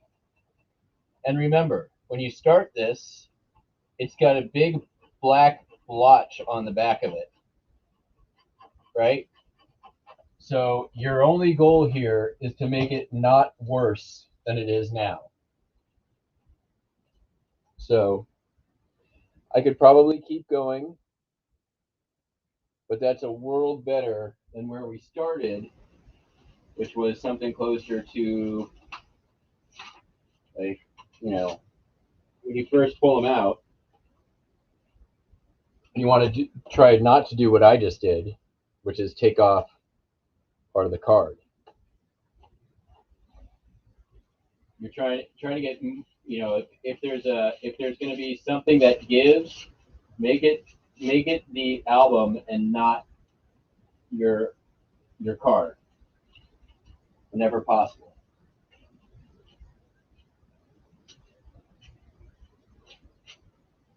So like that, all you want to do is, like, you know, you get your main paper off here, and then you just kind of start in on it, right? You know, there's your before and after.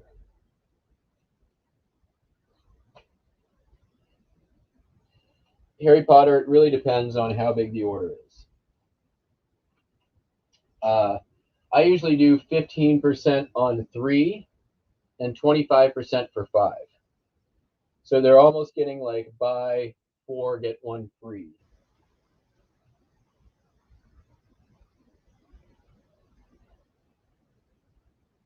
And usually they'll come in and buy way more than 3. Okay, before I keep packing, does anybody have questions on what I just showed?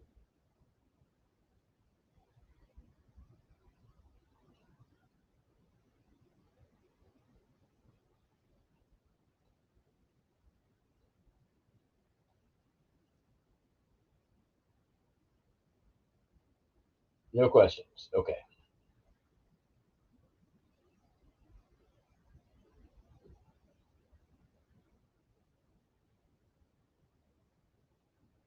What was that middle part again? What do I do when the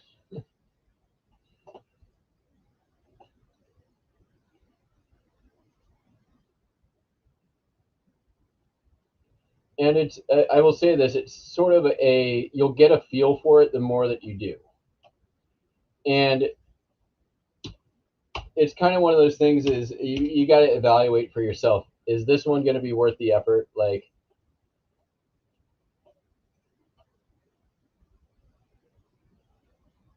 what do you do when they are still stuck to the page?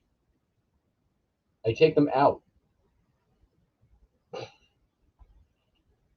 Oh, like, how do I get them off of the thing? Very carefully. And I try to get it so the paper comes off from the album and not from the postcard. That's my best answer.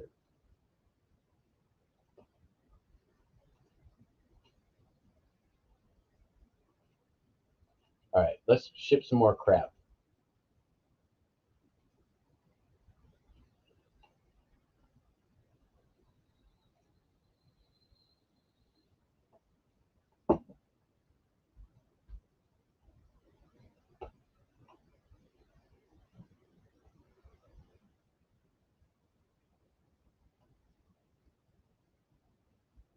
All right, let's get these North Carolina cards.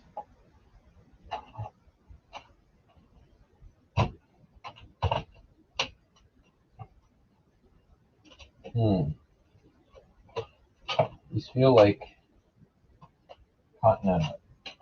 They are continental.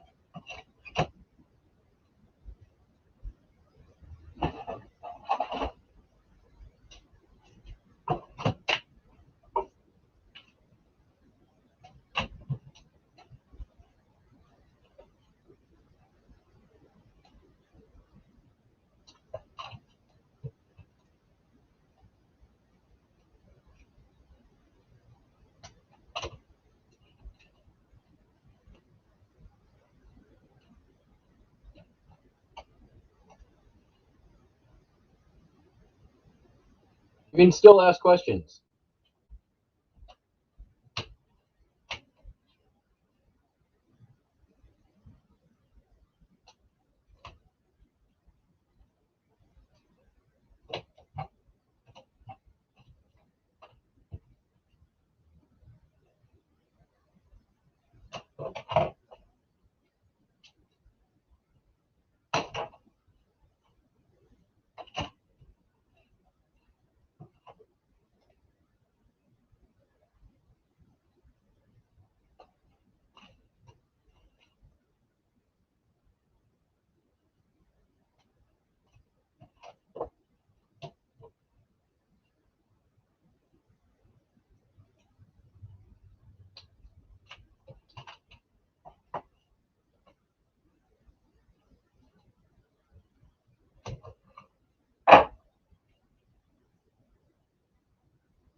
Cards that have been trimmed. Yeah, those are kind of those I don't even necessarily want to put in postcard lots unless I have enough like trimmed postcards. That's just going to go probably in like a crafter's lot.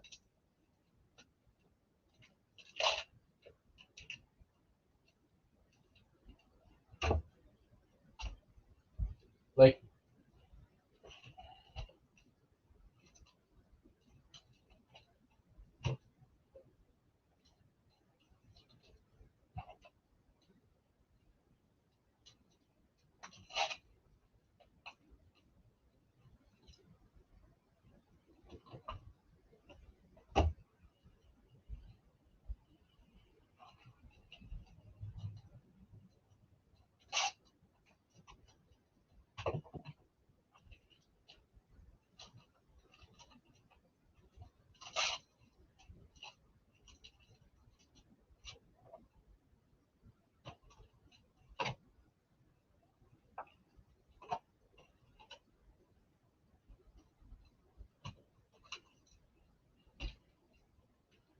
so man.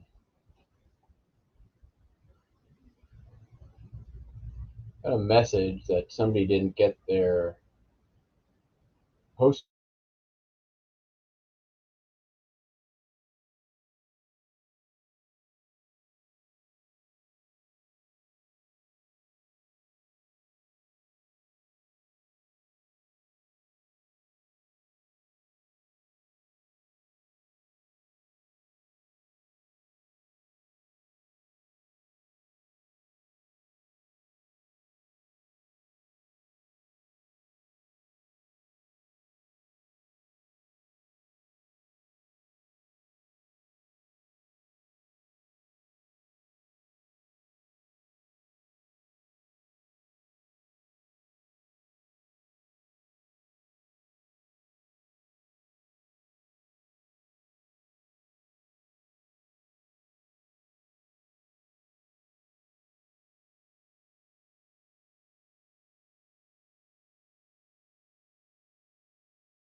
Sorry about that.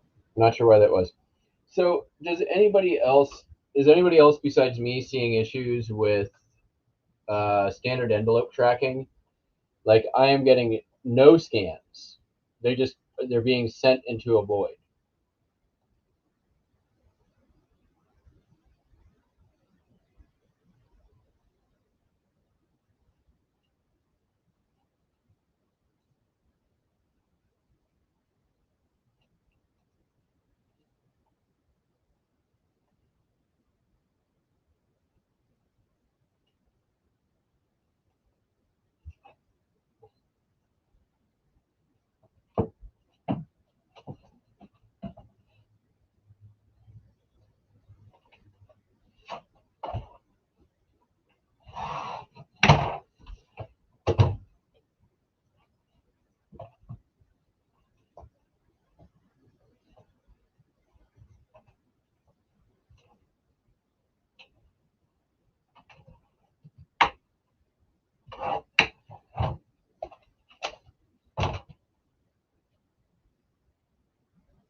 No, I'm talking about look at your report on tracking uploaded on time and validated on off eBay.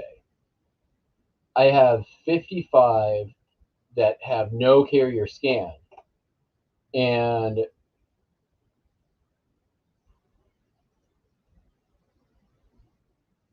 not sure what's going on.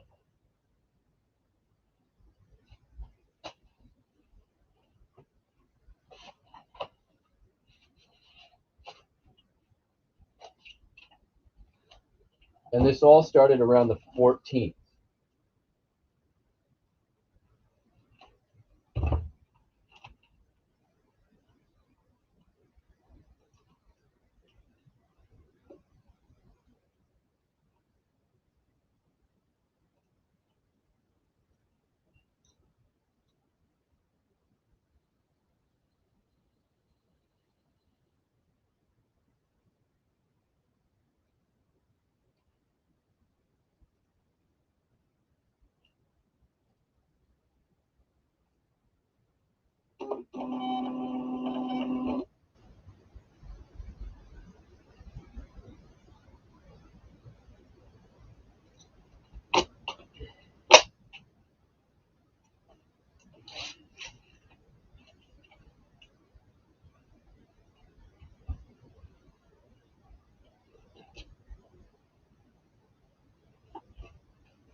I understand that, Jake, but it seems to me they're not even being scanned at the sorting center. Like they're not.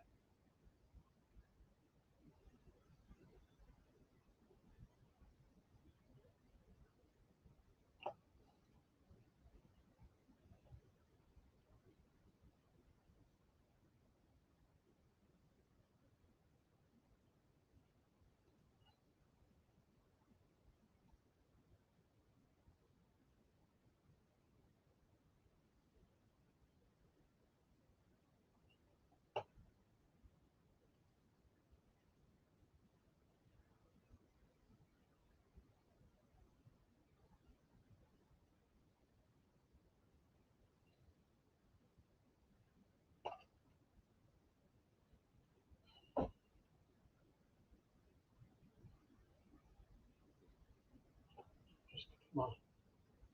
Why is this doing this?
Like everything was fine up until the 14th, and I don't know what changed.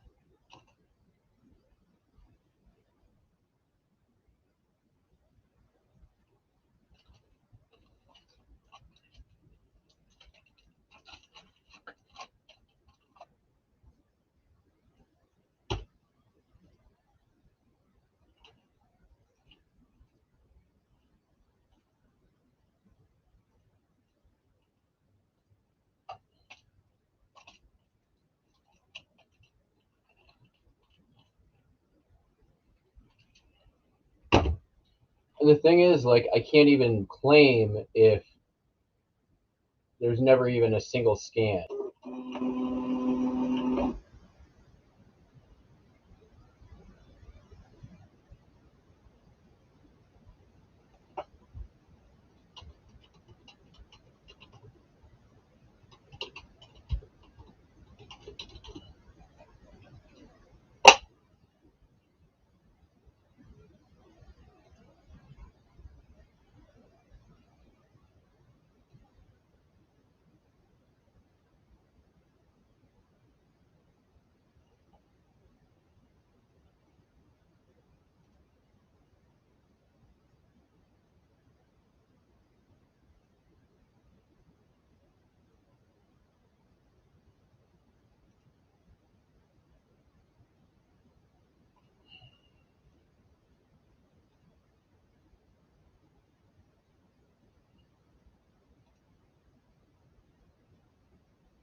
Hmm.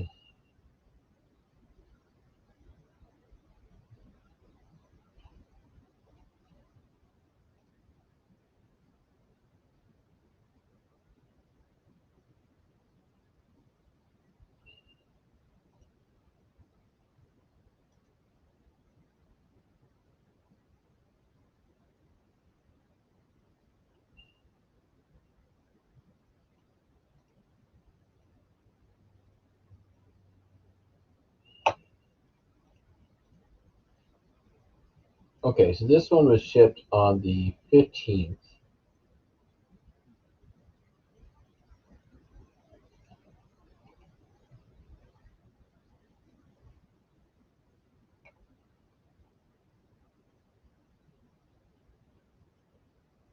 And tracking up, okay, let's see this forward report count. Because I feel like one of these,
hmm,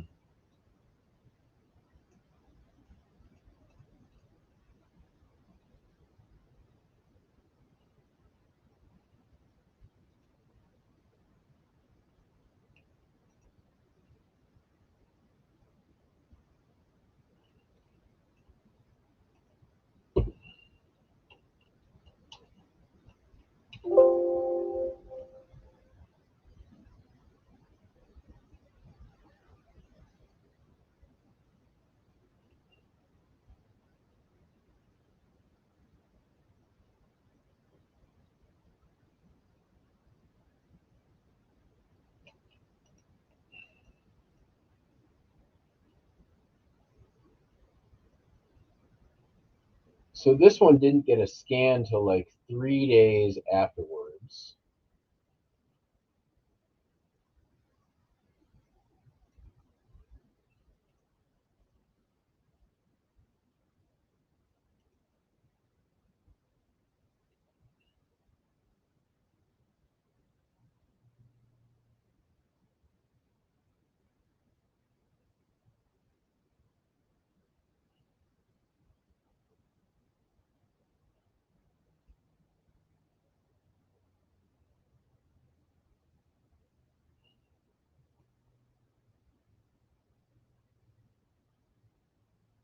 Ah,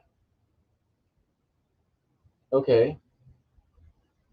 So this one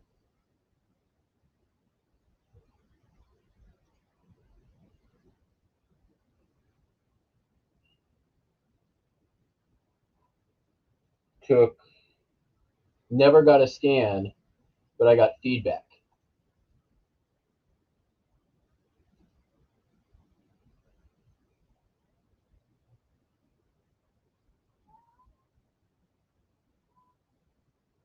Never scanned ever, the whole time. Went, shipped, went to California, got delivered, customer got the card, never once scanned through a sorting machine.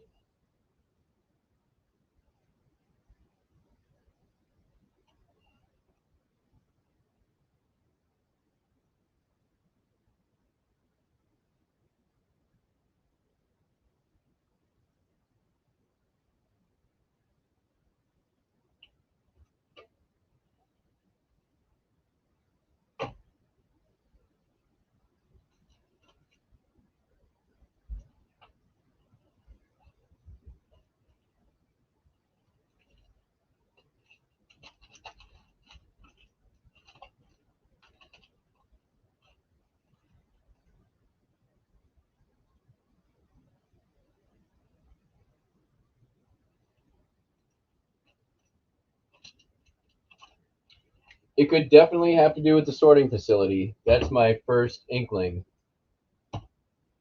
Um,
I'm wondering if I can request that they are sent to a different sorting facility from my carrier. Like, because I know they just go in like a hopper to go either to Tacoma or Seattle. And I'm wondering if I can just have it put into a hopper for Seattle instead of Tacoma. Because that's where it seems to be the issue, is the Tacoma sorting center.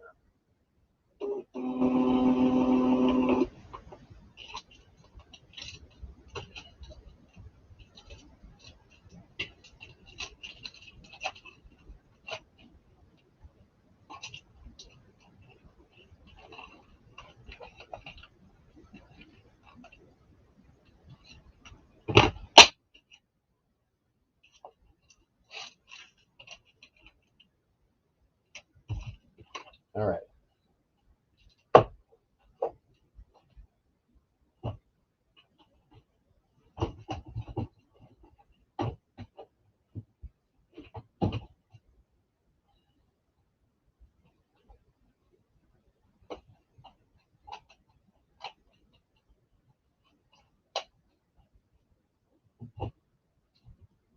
All right.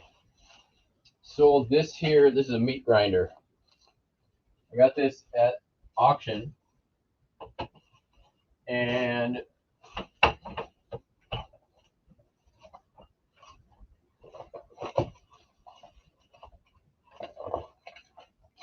this thing is pretty much lasted the last 200 years. It is solid metal. It has to, not 200 years, but long time. Solid metal. Nothing's gonna happen to it.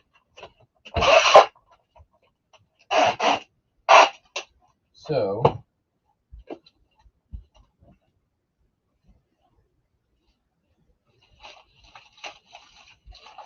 everybody else who was selling these was selling them, and shipping on it was like 15 or 20 bucks. I'm like, I could get this in a padded flat rate envelope, no problem, and undercut the competition considerably. And that's what I did. Because, as Perlini knows only too well, people don't know how to ship.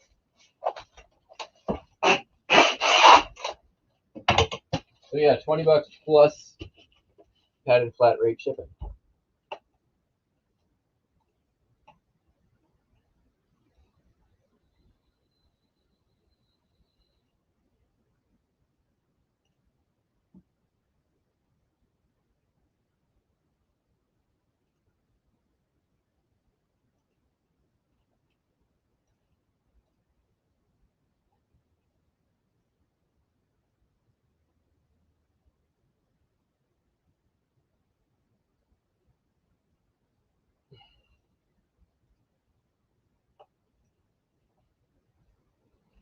So Jake, here's the thing that I know is that the stuff here either gets sent to Tacoma or Seattle, right?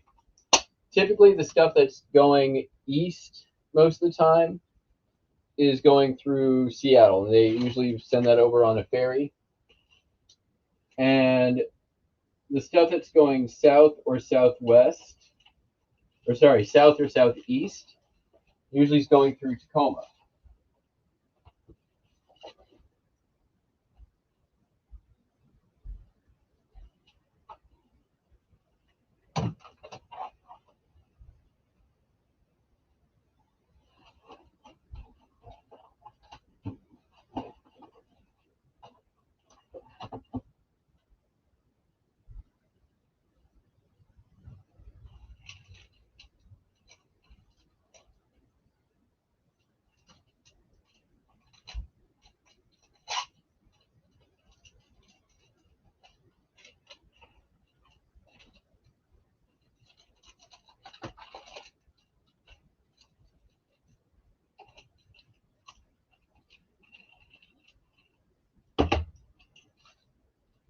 Oh, I'm not.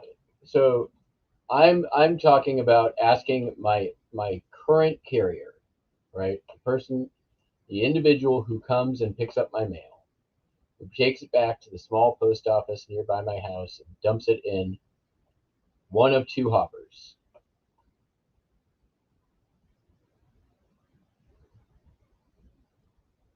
Uh-oh, they messed one up.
Yeah, I'm just that's all I'm saying. It's just just ask.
Oh, crap.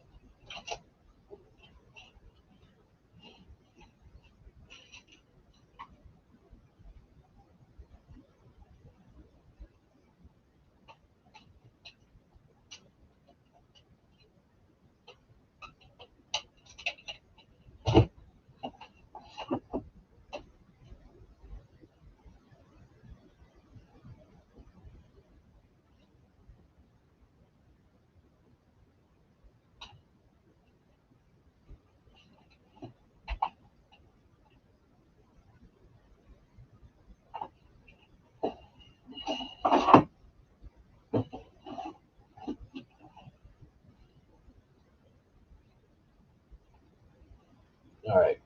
Well, what I'm going to do is message this buyer and be like,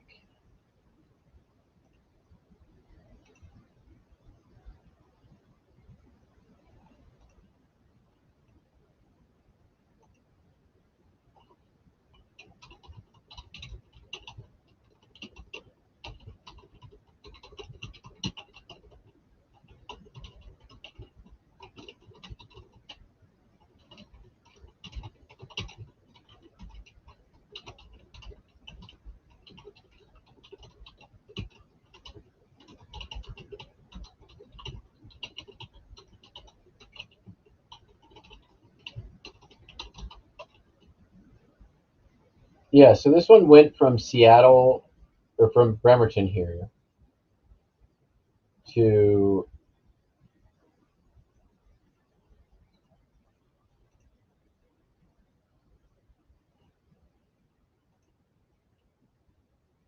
let's see here.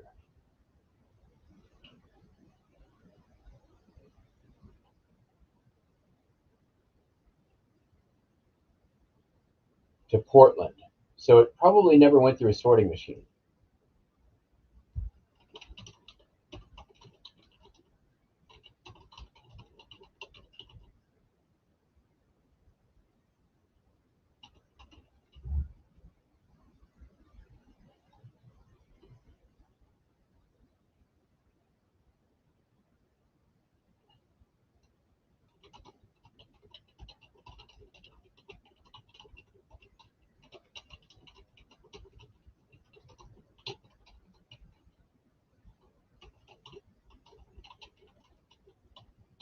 What I suspect is this person is probably like either missed it or trying to get free money or a free postcard. I'll file a claim on it though, but I don't know if I even can because it was going to Portland, which means it never would go through a sorting machine. It would just go on a truck and go down to Portland. All right, next up.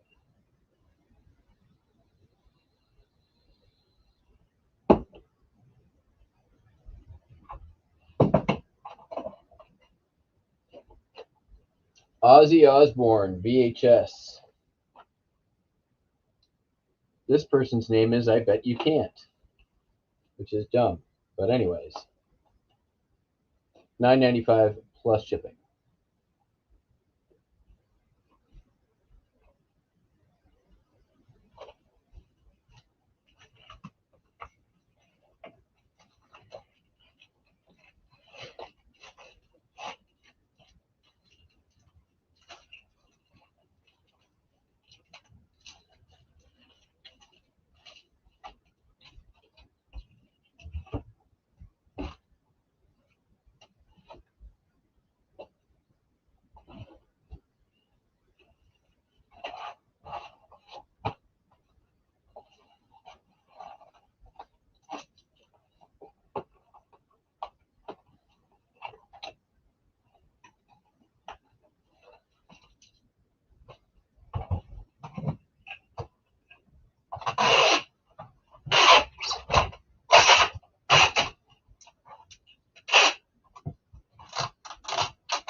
I just messaged the customer. I'm like, can you double check? Like, this probably never went through a scanner. It probably was already delivered. It would have been just in a plain white envelope with a label on it, a cardboard envelope.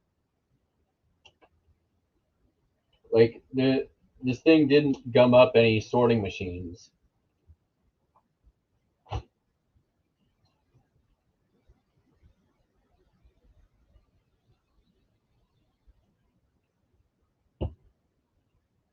All right.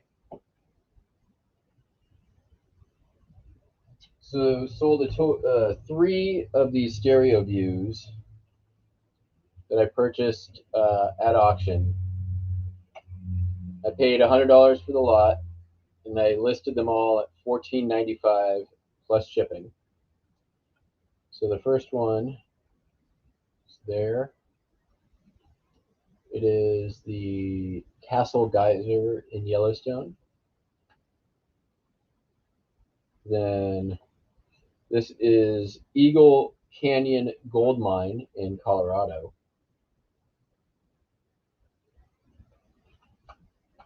And this is the stagecoach leaving the Old Faithful Inn. So $14.95 a piece, halfway to profit in under 24 hours.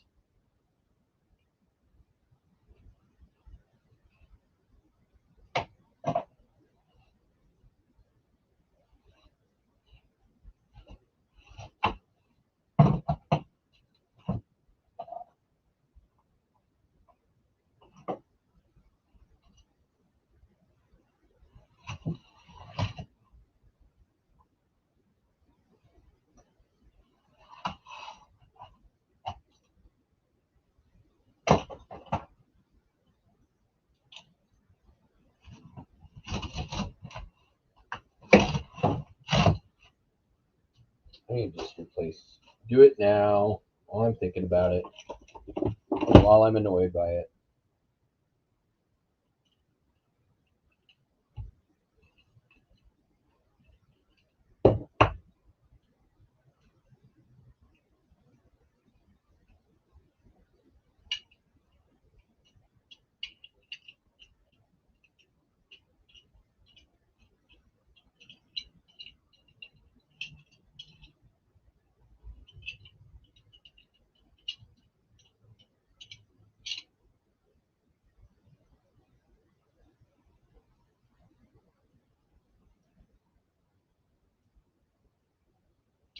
You know what? I never use this stupid thing anyway, so why am I always letting that get in the way of an easy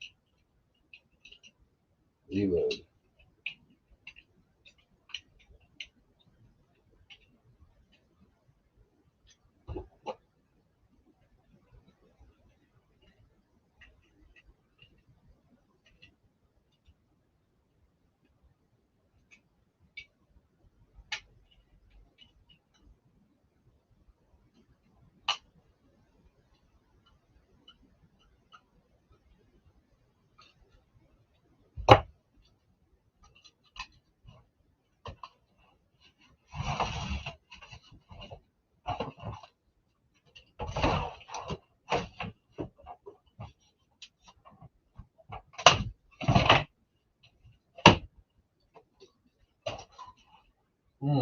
You know what? I did all that, and I don't want to do that. I'm just going to use...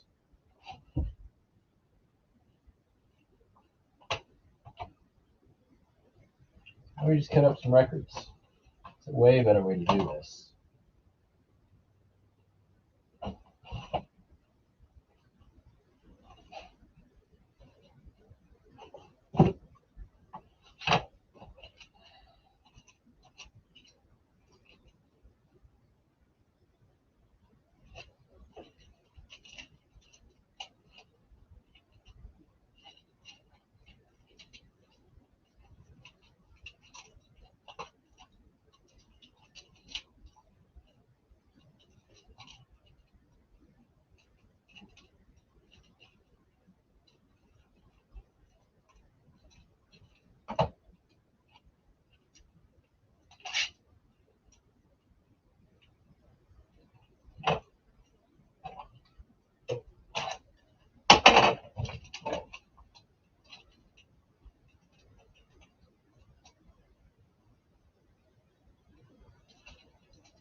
need to go pull some less desirable album covers. All right, pull the D's.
One second.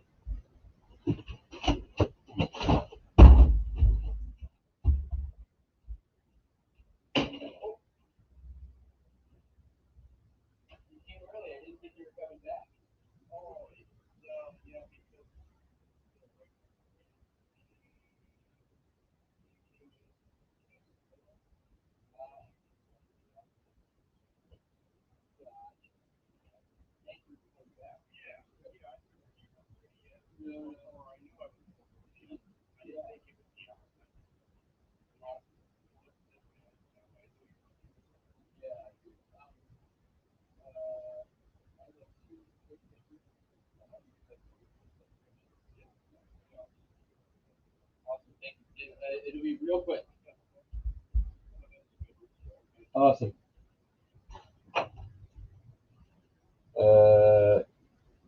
Postman came back. He's good.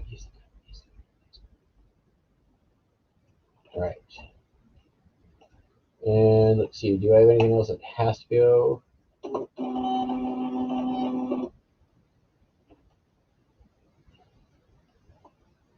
November 2nd. Everything else. Oh, this one has to go. Okay.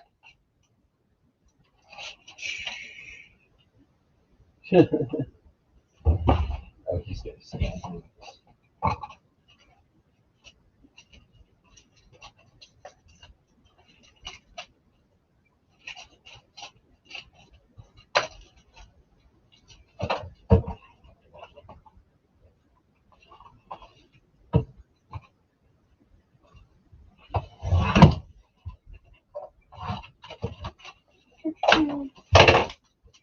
Things change when now I don't have to go to the post office now.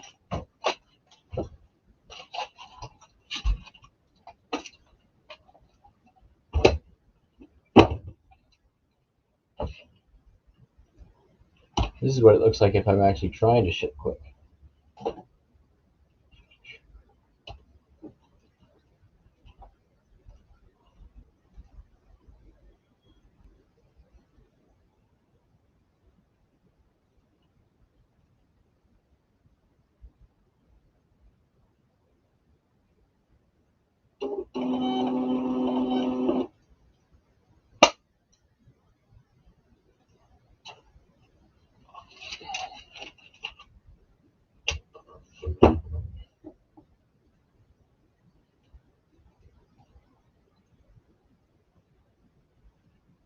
And let's see if she's got anything that has to go.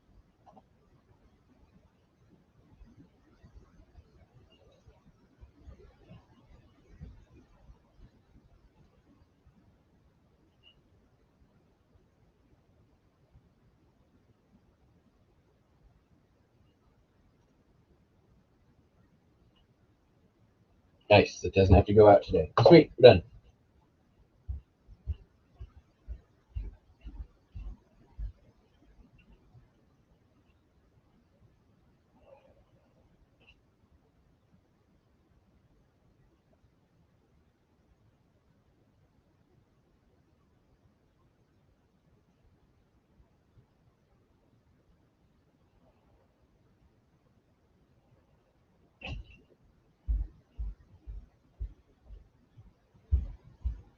All right. Well, we'll keep going. Just because I got everything here, so I might as well get the rest shipped, right?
This is from my ex's store. This is the triple sec gourmet guide, like a vintage cookbooky kind of thing. Pretty cool. What did this sell for? These little recipe books do really well. Get in there.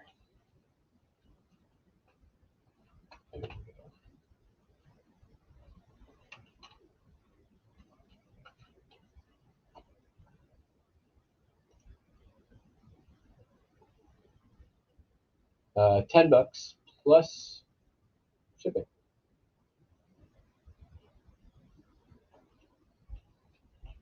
Not too shabby. Yeah, doesn't really want to cooperate there.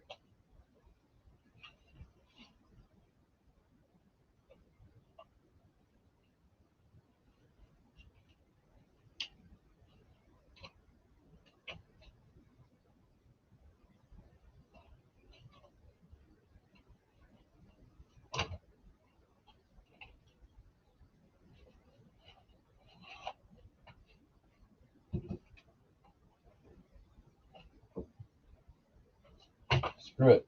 It'll be fine. $10. Too much effort.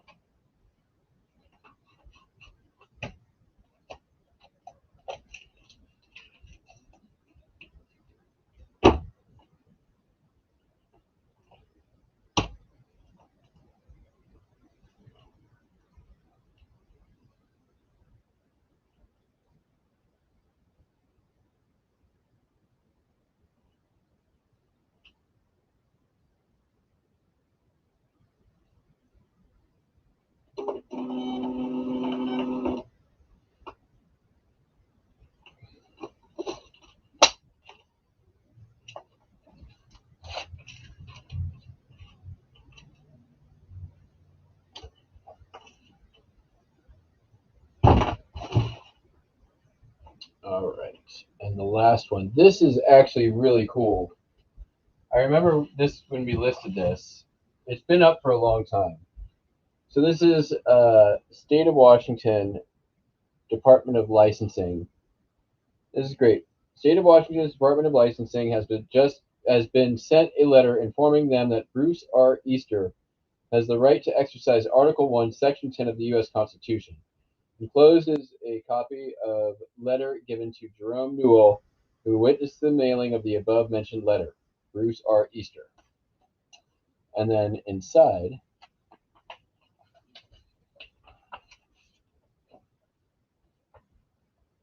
this is pretty awesome.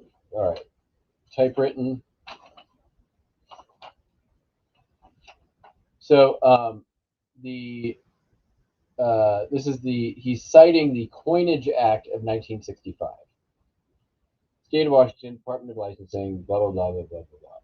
Dear sirs, I has been pointed out to me that Article 1, Section 10 of the U.S. Constitution can save our nation from inflation, which, if not stopped, will not only rob our earnings, but also our freedom. Article 1, Section 10 prohibits states from making anything but gold and silver coin a tender in payment of debts. If enough people exercise Article 1, Section 10 of the state of Washington will be compelled to put pressure on Congress and the President to put back into circulation the money of our government, the U.S. dollar, which is 412.5 grains of 90% fine silver, or 1 1/4 ounce of gold, as I think. It says 1/42 ounce of gold. Sorry. I believe the moral decay of our society is directly related to the inflation of the Federal Reserve note. I feel we are fortunate that our founding fathers had the foresight to put Article 1, Section 10 into the Constitution. Article 1, Section 10 serves as a check against Article 1, Section 8. Article 1, Section 8 gives Congress the power to borrow money on the credit of the United States. This power was to be used, if needed, in time of war, and all money borrowed was to be paid back as soon as possible. The U.S. people have the capability of paying their own debts. We paid back the Revolutionary War debt, the Civil War debt, and we almost paid back the World War I debt, and we would have if it wasn't for the Federal Reserve Act of 1913. Since the Additional Coinage Act of 1965 was phased out of circulation, our silver coins and actually has phased out of circulation our silver coins, and it's got weird punctuation here. And since I do not want to deal with the state of Washington with Federal Reserve notes, I feel that it is the duty of your department to acknowledge my right to exercise Article 1, Section 10, and to issue me a 1981 license tab and registration for my trailer. I hope you realize that all government employees are sworn to uphold the U.S. Constitution, and the U.S. Constitution is one powerful guarantee of freedom. We are all sovereign citizens, and if we are to remain a free nation, we must exercise Article 1, Section 10. I believe we have congressmen who have prayed and dreamed for the day people of the USA would realize that we, the people of the government, and if we stand up for our rights, how do we expect our congressmen to stand up for our rights? Our congressmen represent us because they have the power to bring back the currency of our government, a currency that cannot be inflated to profit the Federal Reserve and to rob the people. Yours, Bruce Easter. So basically, what this guy is doing is citing the Coinage Act, pardon me, Article 1, Section 10 of the Constitution, saying that because it states that states can only mint their own coin out of gold or silver. And since that is no longer possible, he should get a license for his trailer because he chooses not to pay with cash. Basically, he's saying, give me my license for free because I don't want to pay in cash.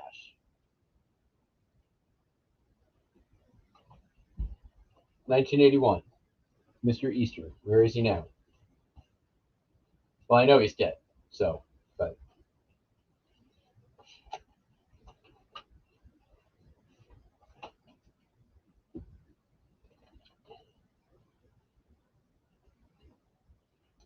if only it were that easy. I'm going to just respond to every bill that I get now, citing Article 1, Section 8 of the U.S. Constitution. Be like, I don't want to pay this because I I have a right to observe the gold standard.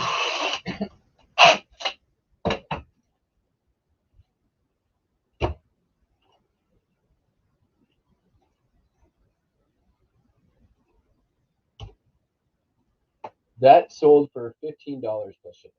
Can you believe it?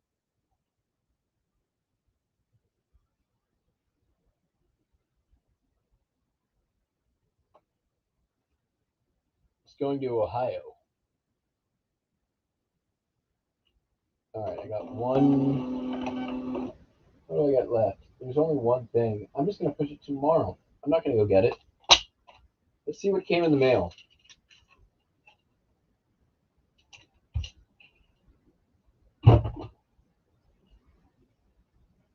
Oh, I do have this. This is ready to go.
Send out some offers real quick.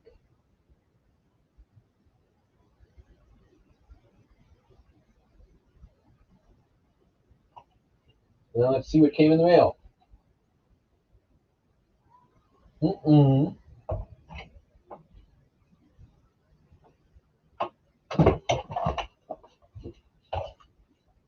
Oh, let's see what this is first.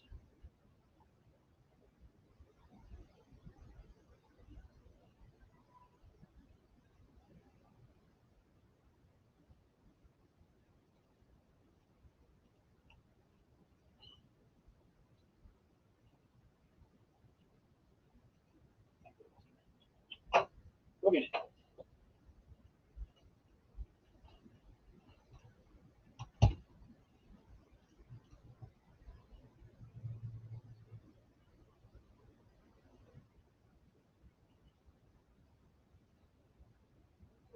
Purchase history.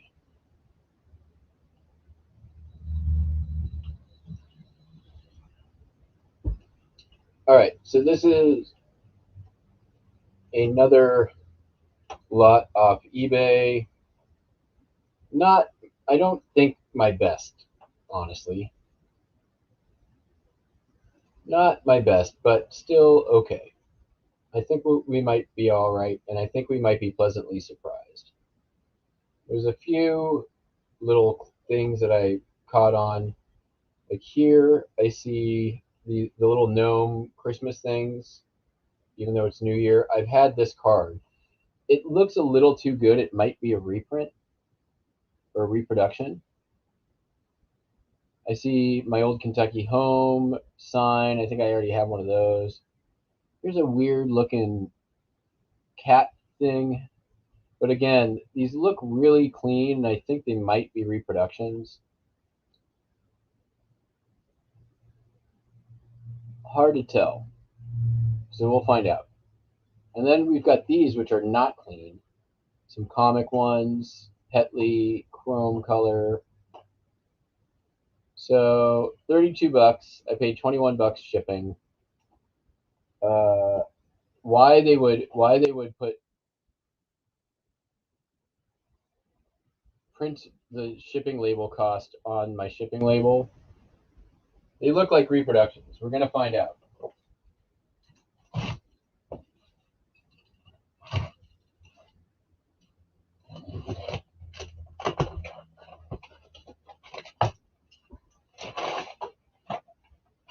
Well, there's definitely some non-reproductions in here.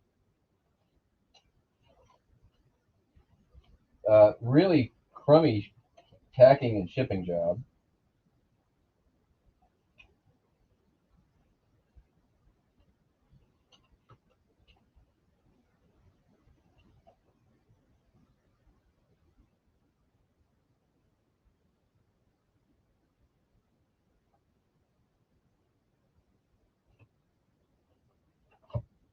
Some Continentals.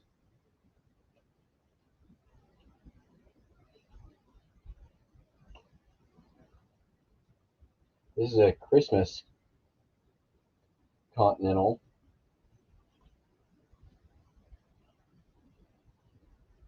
White border. Oh, that's just out of a, not even a postcard.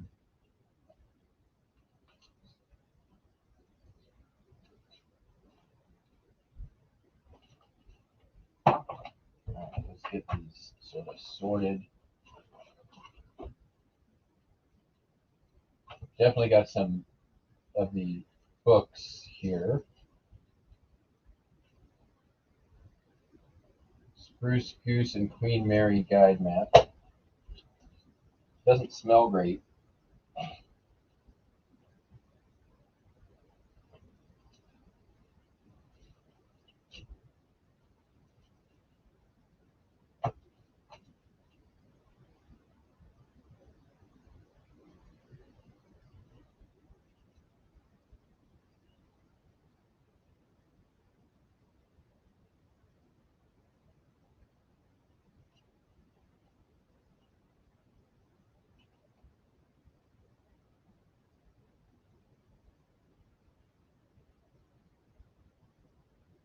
That's some sort of like weird, it's not even a postcard. All right, these are all Continentals. Set those aside. I'm just trying to get this down to the good stuff. Book, souvenir travel book. What's in here? Here's a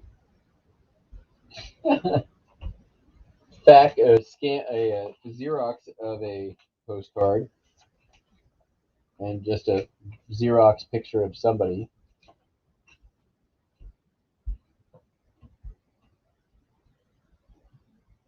Another. No, these are just photos. There's a lot of photos and Xeroxes of photos. What a weird box of crap.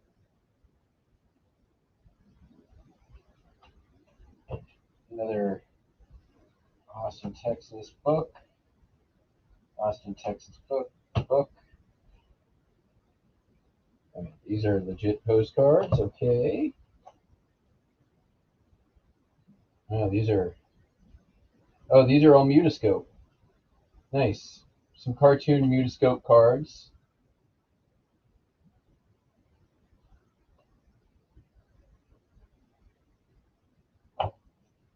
These are some chrome colors comics. Those are not terrible.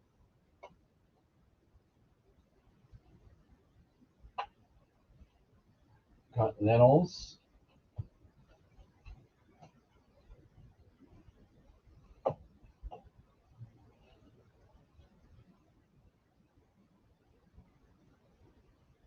Yeah, these Christmas ones are definitely reproductions.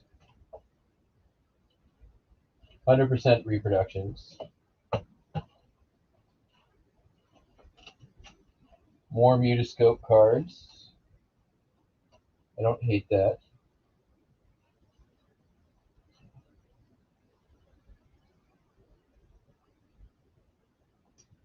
Here's a Polaroid of a Mickey Mouse something. That I'll get $20 for. Almost guarantee you.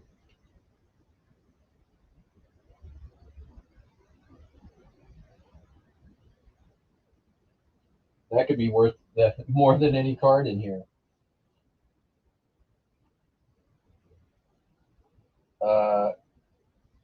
Club Benson and Hedges advertising.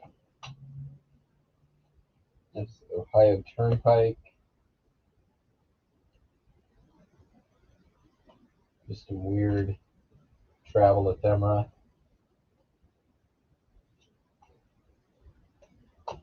More Burks, postcard souvenir books. Oh, Six Flags over Texas, Corpus Christi. A lot of Texas stuff in here. Makes me hopeful.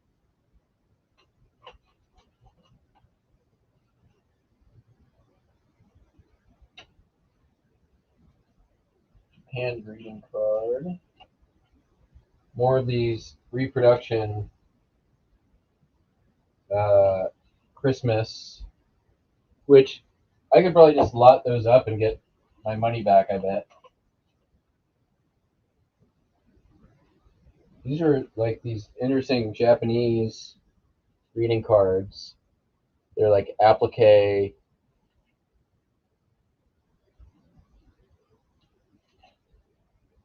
Oh, I peed when I was before I went downstairs, Cameron.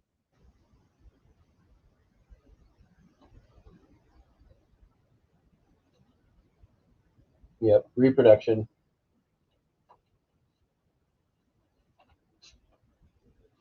But it's not like it's not horrible.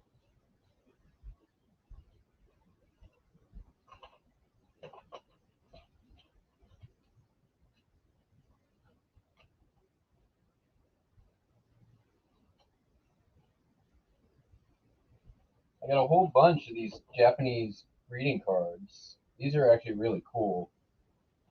I'll have to do a little research on them. This box smells like god awful.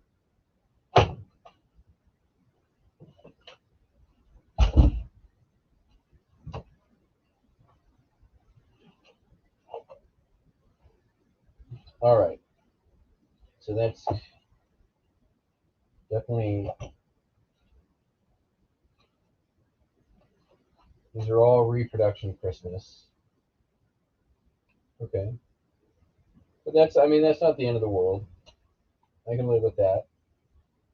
I didn't really expect those to be much of anything, but so about that many reproduction Christmas postcards.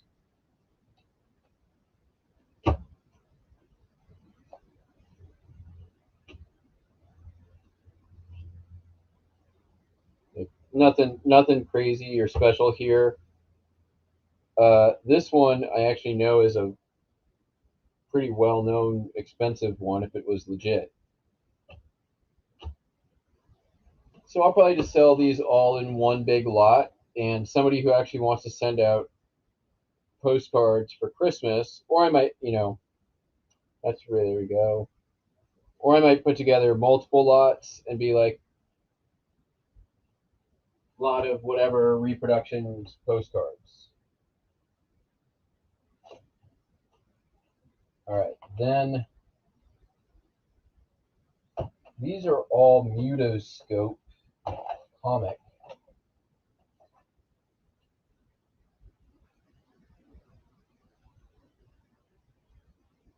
Comic cards, about that many. They're not the best of condition.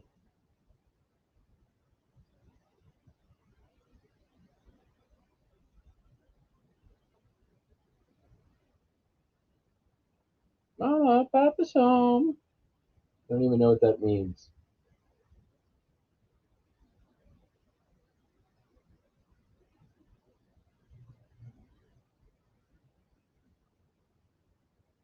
So yeah, they're not necessarily Mutascope, but arcade cards.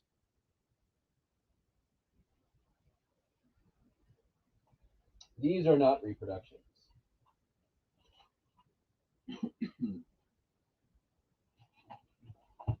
All right. Then let's see here.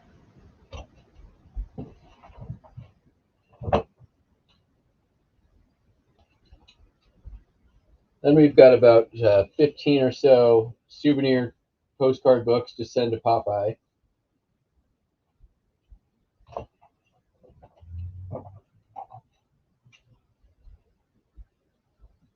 About that many Continentals.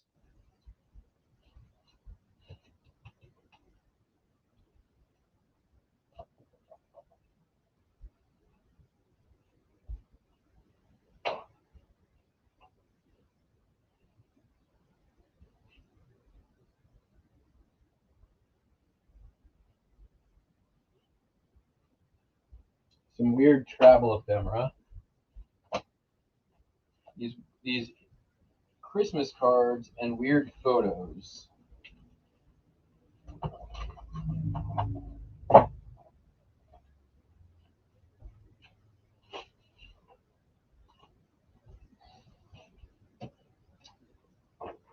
So those reproduction cards, I'm probably going to sell as stationery, not as collectibles. Just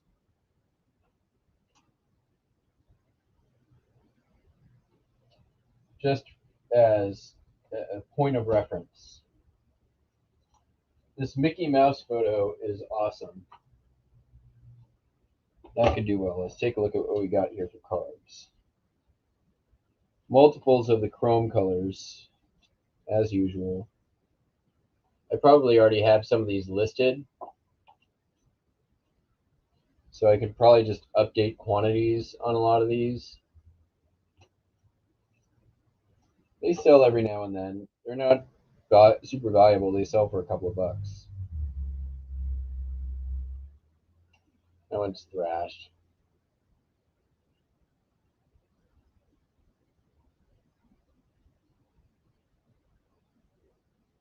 These are all the chrome color. I guess we could make her tuck it in and see.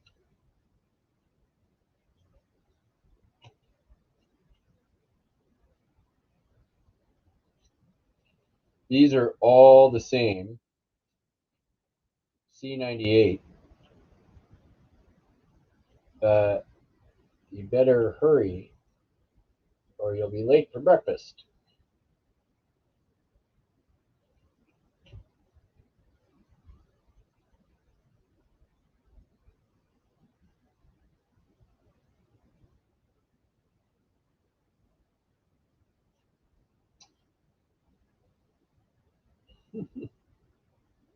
What earbuffs I are here? That's actually a plastic chrome. Signed, Whitey Young. That might actually be a $7 card. Oh, we got more of these Repro Christmas.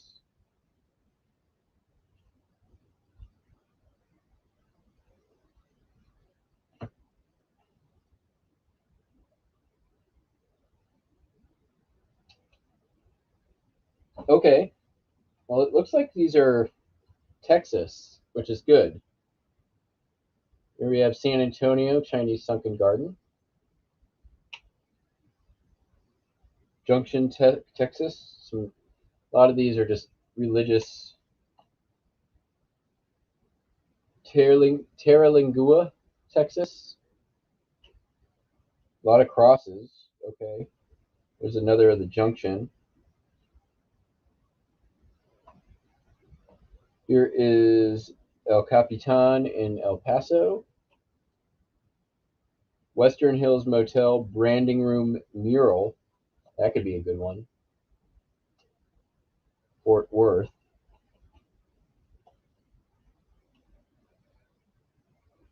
Tyler, Texas. Hey.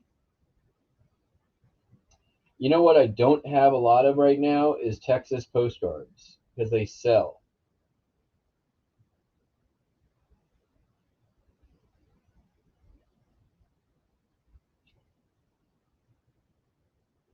Tally Ho Motor Hotel in Corpus Christi. Oh, nice. The Rio Grande Valley with the, what do you call that yellow stripe again?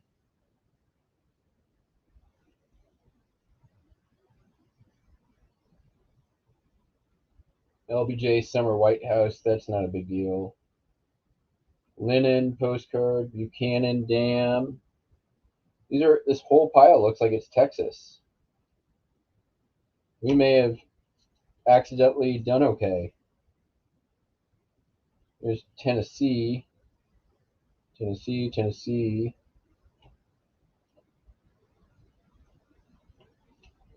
North Carolina.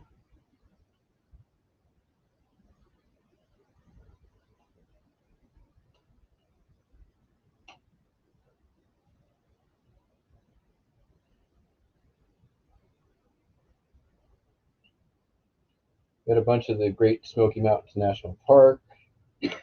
Oh, more repro Christmas cards.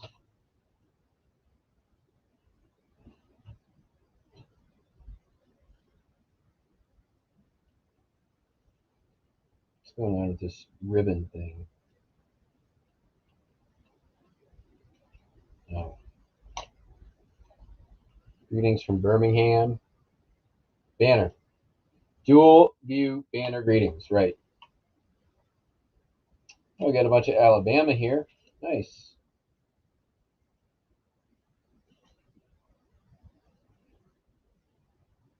Not really a postcard. They've got rubber bands that have been deteriorated to the point of glue.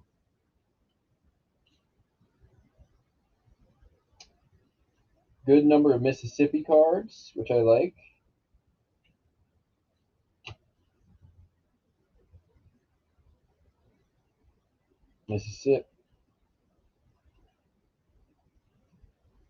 Mississippi chrome cards. There's a nice little map chrome in Mississippi, Capitol Building, Meriden, Mississippi, Holiday Inn with the sign.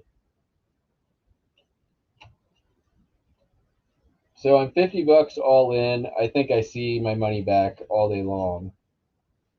And then some. St. Augustine, Florida. I don't need more Florida cards. Kentucky, Ohio Turnpike. I already know that one. Oh, here we go. Some more Texas.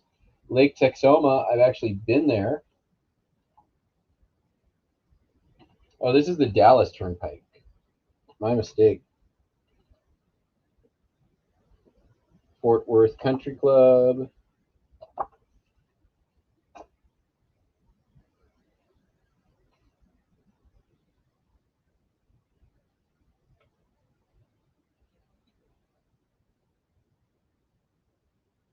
Toledo Dam in Texas. Here's Toledo Bend in Texas. Lake Texoma. I've actually been there. Linen postcard. That's really cool. That might actually go to my friend. Here's another Lake Texoma. I've never actually had a Lake Texoma linen card. Good. Hey, I can't complain. It was weird, but it ended up okay.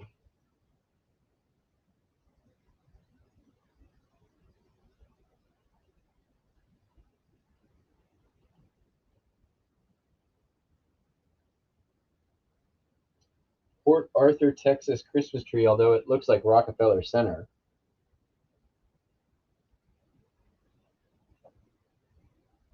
LBJ taking office.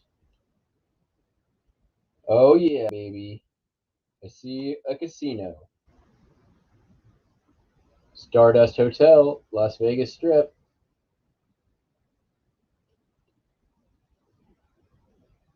White Sands, New Mexico. Altamira Hotel, interior. Sausalito, California.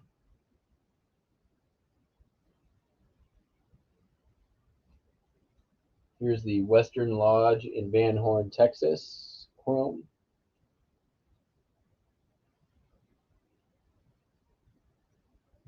There's no organization of this whatsoever. A couple of Mississippi River chrome cards. And then what do we have here? Oh yeah, baby. No, never mind.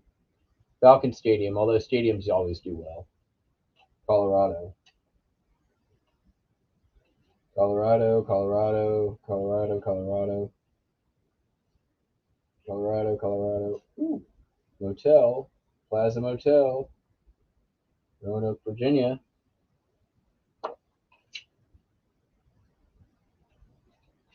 Got some more Texas. Palo Duro Canyon. Got a few of these. A bunch of them, actually.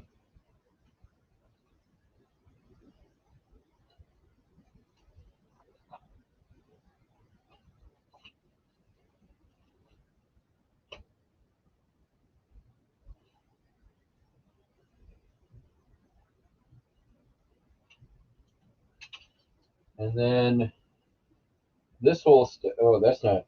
What's this? Wow.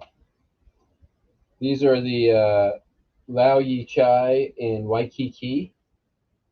Restaurant in Waikiki. Multi-view. Chinese restaurant in Hawaii. Four corners.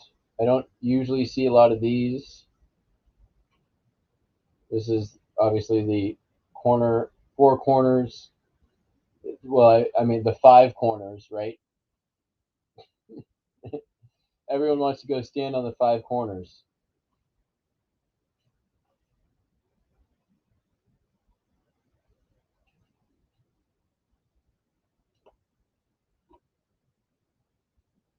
All right, what else we got here? Oh, more Mutascope cards. Or arcade cards, I should say.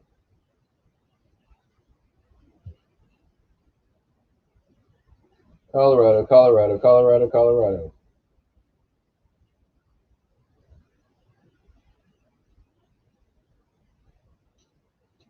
Colorado, Colorado.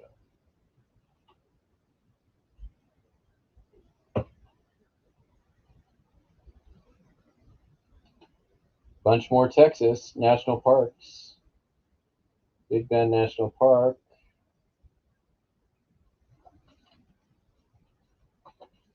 Here's the motel there. Multi-view of Marfa, Texas.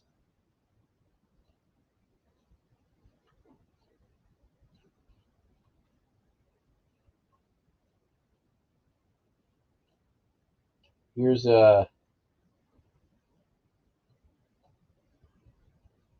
Jupiter.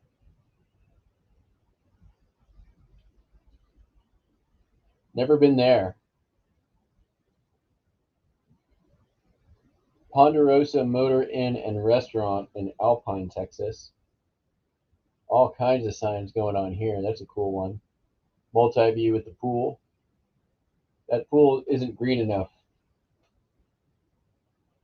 Pikes Peak. Oh. Mars. There's the McDonald Observatory in Texas. Got two of those. Overland Stage Linen. This is not terrible.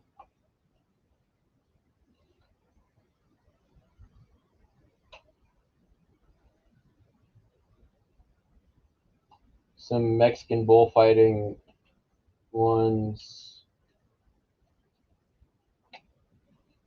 Honestly, this is better than I expected it to be.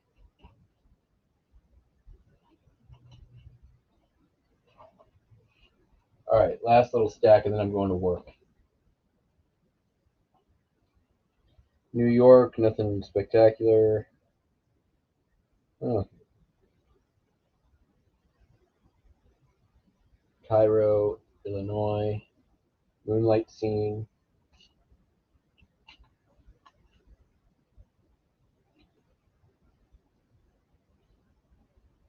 And it's Mexico. What's this?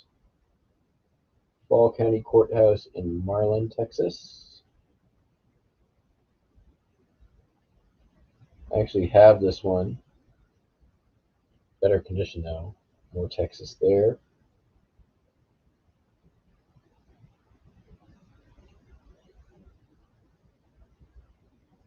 Cross Mountain in Fredericksburg, Texas. This person liked their crosses on mountains.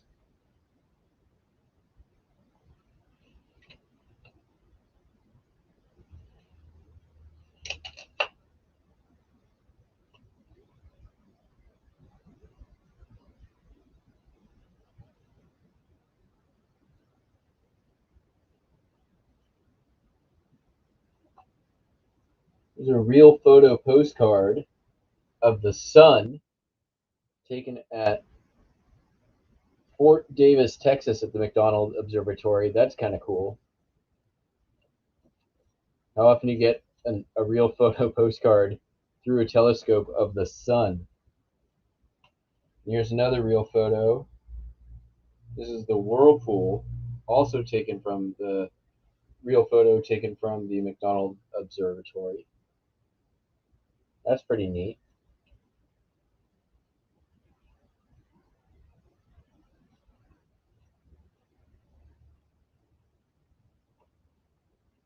Big old telescope.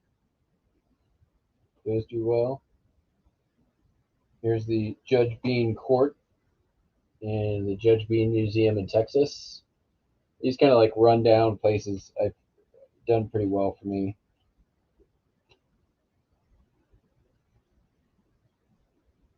Oh yeah. Here's Garner State Park in Can, Texas. Look at that hairdo. That hairdo is taller than she is.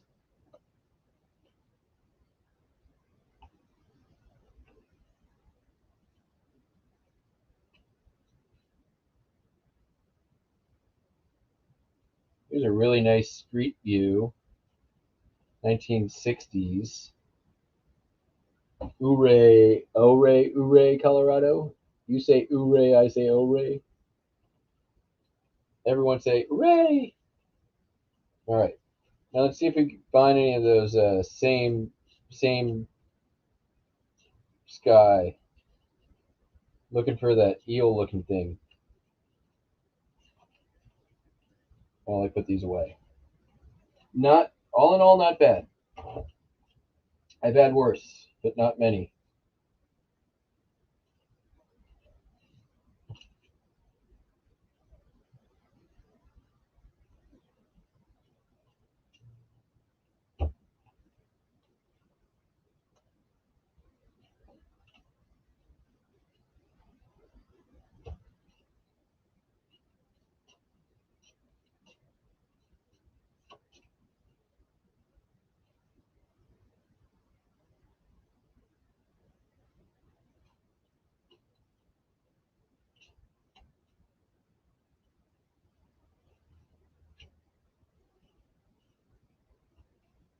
So yeah, I'll take that. It wasn't too terrible.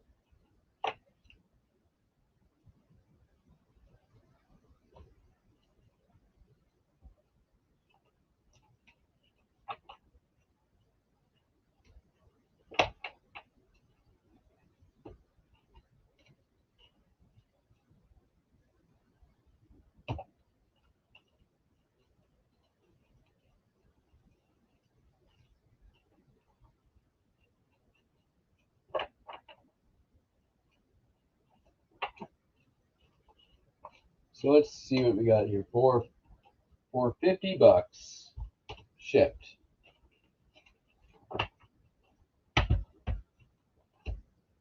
Let's see here.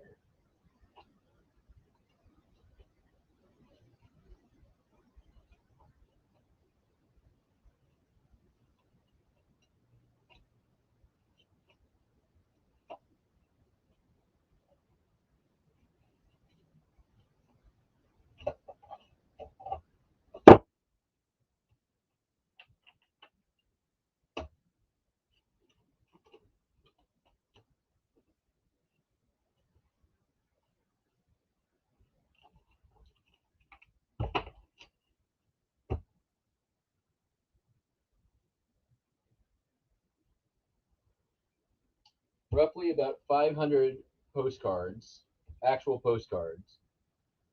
Probably about, I'm going to guess 30 arcade cards. Probably about 100 reproduction postcards. Even if I cut out everything and I'm just talking about these, that's 10 cents a card, which isn't a fantastic. Like I'd prefer to try to get down to a nickel, but for operationally, the difference between 5 cents and 10 cents per card is not anything, right? If you're selling a 5-cent card for $2 or a 10-cent card for $2, right? Does it really matter? Does it matter if I'm making 20 times my money or 40 times the money? It's so small it doesn't matter, is what I'm saying. So, and then I'm gonna hopefully pay for it. Let's look up the reproduction Christmas postcards.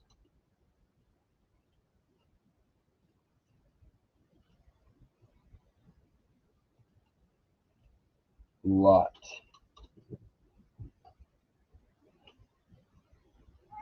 Hi. Hi. Okay, so for the reproductions,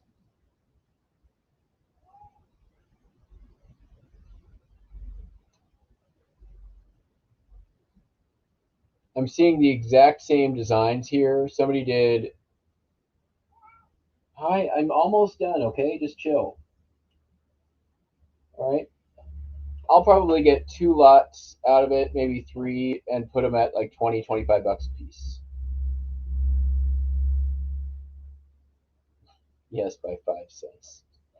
I agree to disagree. Buster, get off the keyboard. All right, everybody. It's 3 hours, 45 minutes in, second day in a row, 4-hour live streams. That's too long. Thank you all for joining in. I'll be back here tomorrow, assuming things sell, which I already know 2 things have, so that pretty much guarantees we'll have a show tomorrow. But before we go, we have to rename this son of a bitch, and let's go ahead and do that. So we talked about,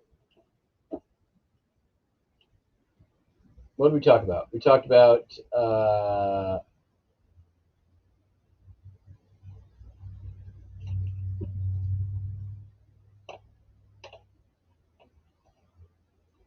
I need your help. It's all a blur to me. What did we talk about at the beginning? We did a how-to on removal of comedians. Thank you. Very good.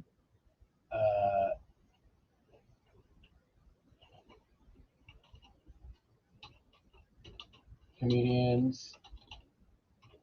We did a how-to. Oh wait, we did a ephemera lot.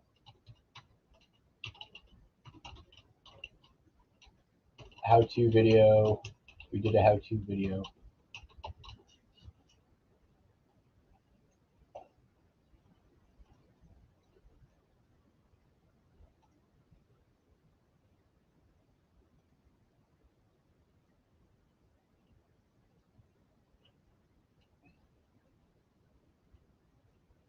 And then we did lots of I'll how about the here's what I'll do. I'm gonna name it. We're gonna do comedians of comedy and bolo of bolos.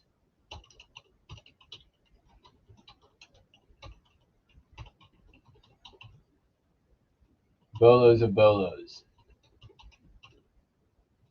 How to video ephemera lot, how to video postcard unboxing. Then we're going to call it good there. Hooray! It was basically 3.5 hours of Bolos. You know what we'll do is we'll put that in the description. I'm just gonna, yeah, we're gonna do how-to video and let's steal. Yeah, there we go. Basically, just 3.5 hours of nothing but Bolos. And more Bolos and Bolos after more Bolos and Bolos on top of Bolos. Like a bolo orgy covered in more Bolos. It's like it's like Malkovich, right?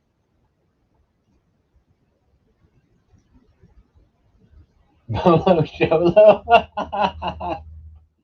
Points.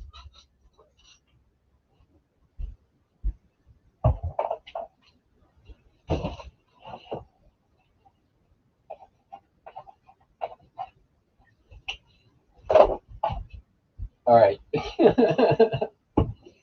Okay, everybody, that's going to be it. Thank you all so much for tuning in. We'll be back tomorrow. I hope you all have a great day. Catch you on the flip flop. Take it easy. Bye.